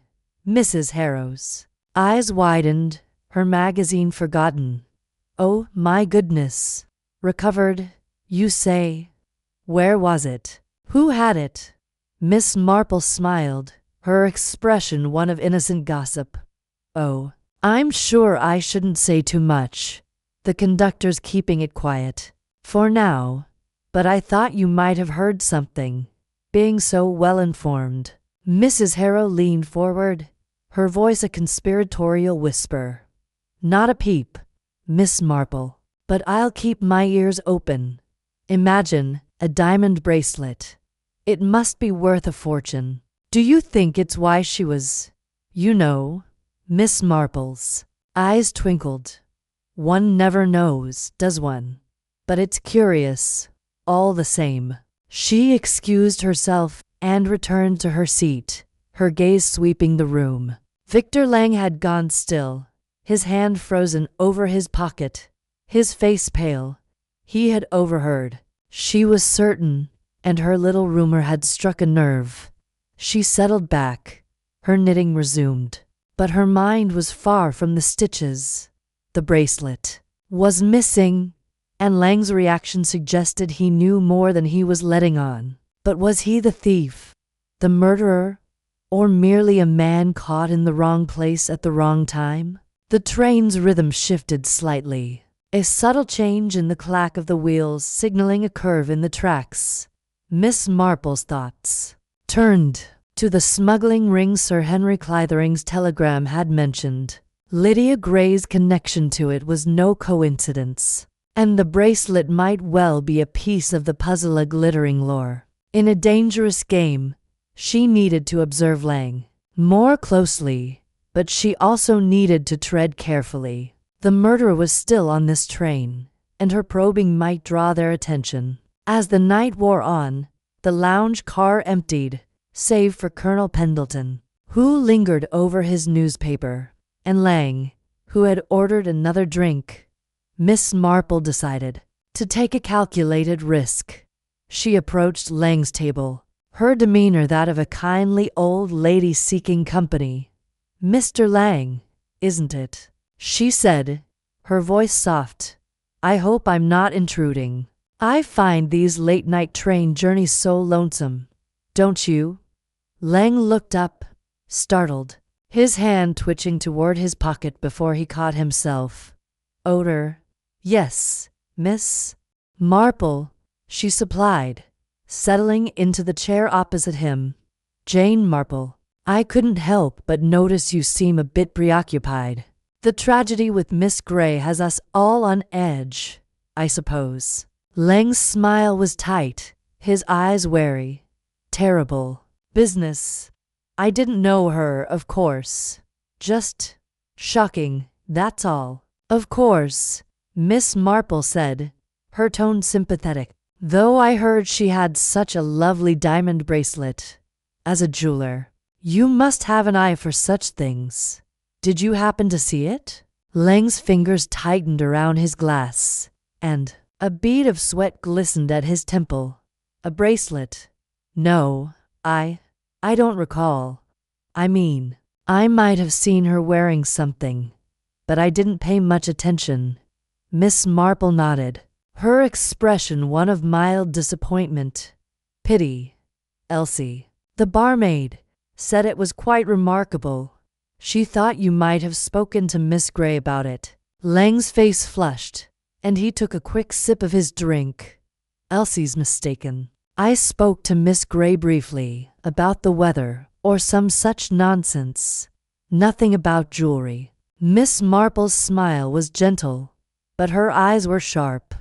"How curious. Memories can be so tricky, can't they? Well, I shan't keep you. Good night, Mr. Lang." She rose and returned to her seat, her heart beating a little faster.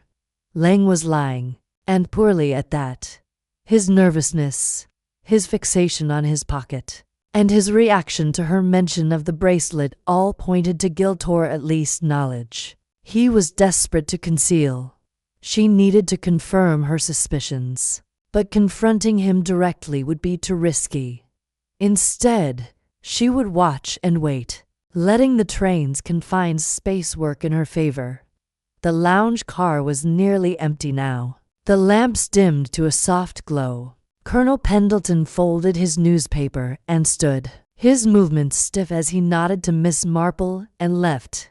Elsie began tidying the bar, her glances toward Lang fleeting but noticeable. Miss Marple decided to linger a little longer, her knitting, a perfect excuse to remain unobtrusive. As Elsie passed her table, Miss Marple caught her eye. "Elsie, dear, one last thing. Did Mr. Lang seem particularly interested in Miss Grey's bracelet when he spoke to her?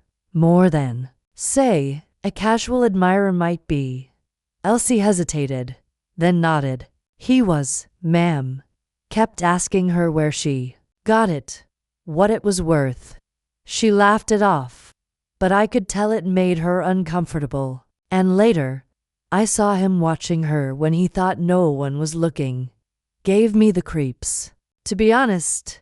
Miss Marple's lips curved into a faint smile. "Thank you, Elsie. You've been a great help. Now, don't let me keep you from your duties." Elsie nodded and returned to the bar, leaving Miss Marple to her thoughts. The bracelet was the key, she was certain, but its significance went beyond mere theft. Was it a payment for Lydia's role in the smuggling ring? A trophy taken by her killer? Or something else entirely? And Lang's behavior screamed involvement. But was he the mastermind or a pawn? The train's whistle sounded, a mournful cry that echoed through the night. Miss Marple glanced out the window, the moonlit fields giving way to the shadowy outlines of a small station. The train slowed but did not stop, its passage marked by the flicker of platform lights. She made a mental note of the station's name, Haverford West, a place not listed on the Midnight Express's usual route. The torn ticket stub she'd found under Thorne's seat had been marked with this very station. Coincidence? Miss Marple doubted it. She gathered her knitting and stood, her mind racing. Lang's pocket held something, perhaps the bracelet itself, or a clue to its whereabouts. She needed to find a way to confirm it without arousing his suspicion. And then there was the matter of the parcel Colonel Pendleton had retrieved from the baggage car, its wax seal matching Dr. Hayes' ring. Too many threads, and yet they were beginning to weave together. As she made her way back to her compartment, the train's rhythm steadied, a reminder that time was running out.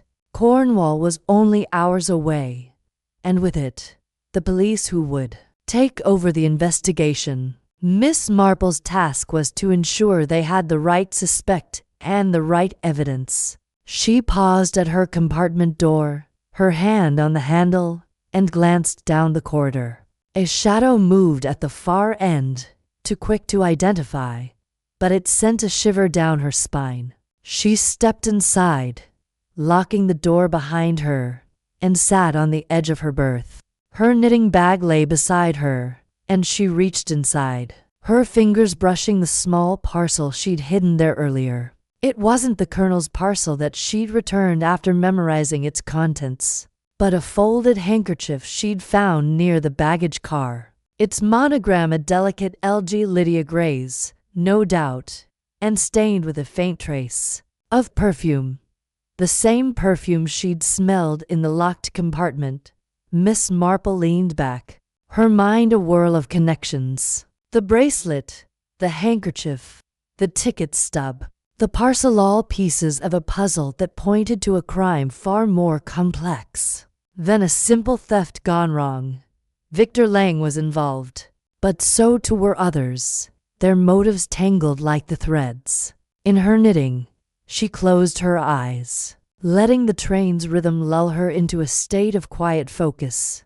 The night was far from over, and Miss Marple knew the next few hours would be critical. She would plant more rumors, watch more reactions, and piece together the truth before the midnight express reached its final stop. For now, she allowed herself a small smile. Human nature, she thought, was like the tracks beneath the train, predictable in its patterns, but full of unexpected turns, and Jane Marple was never one to miss a turn.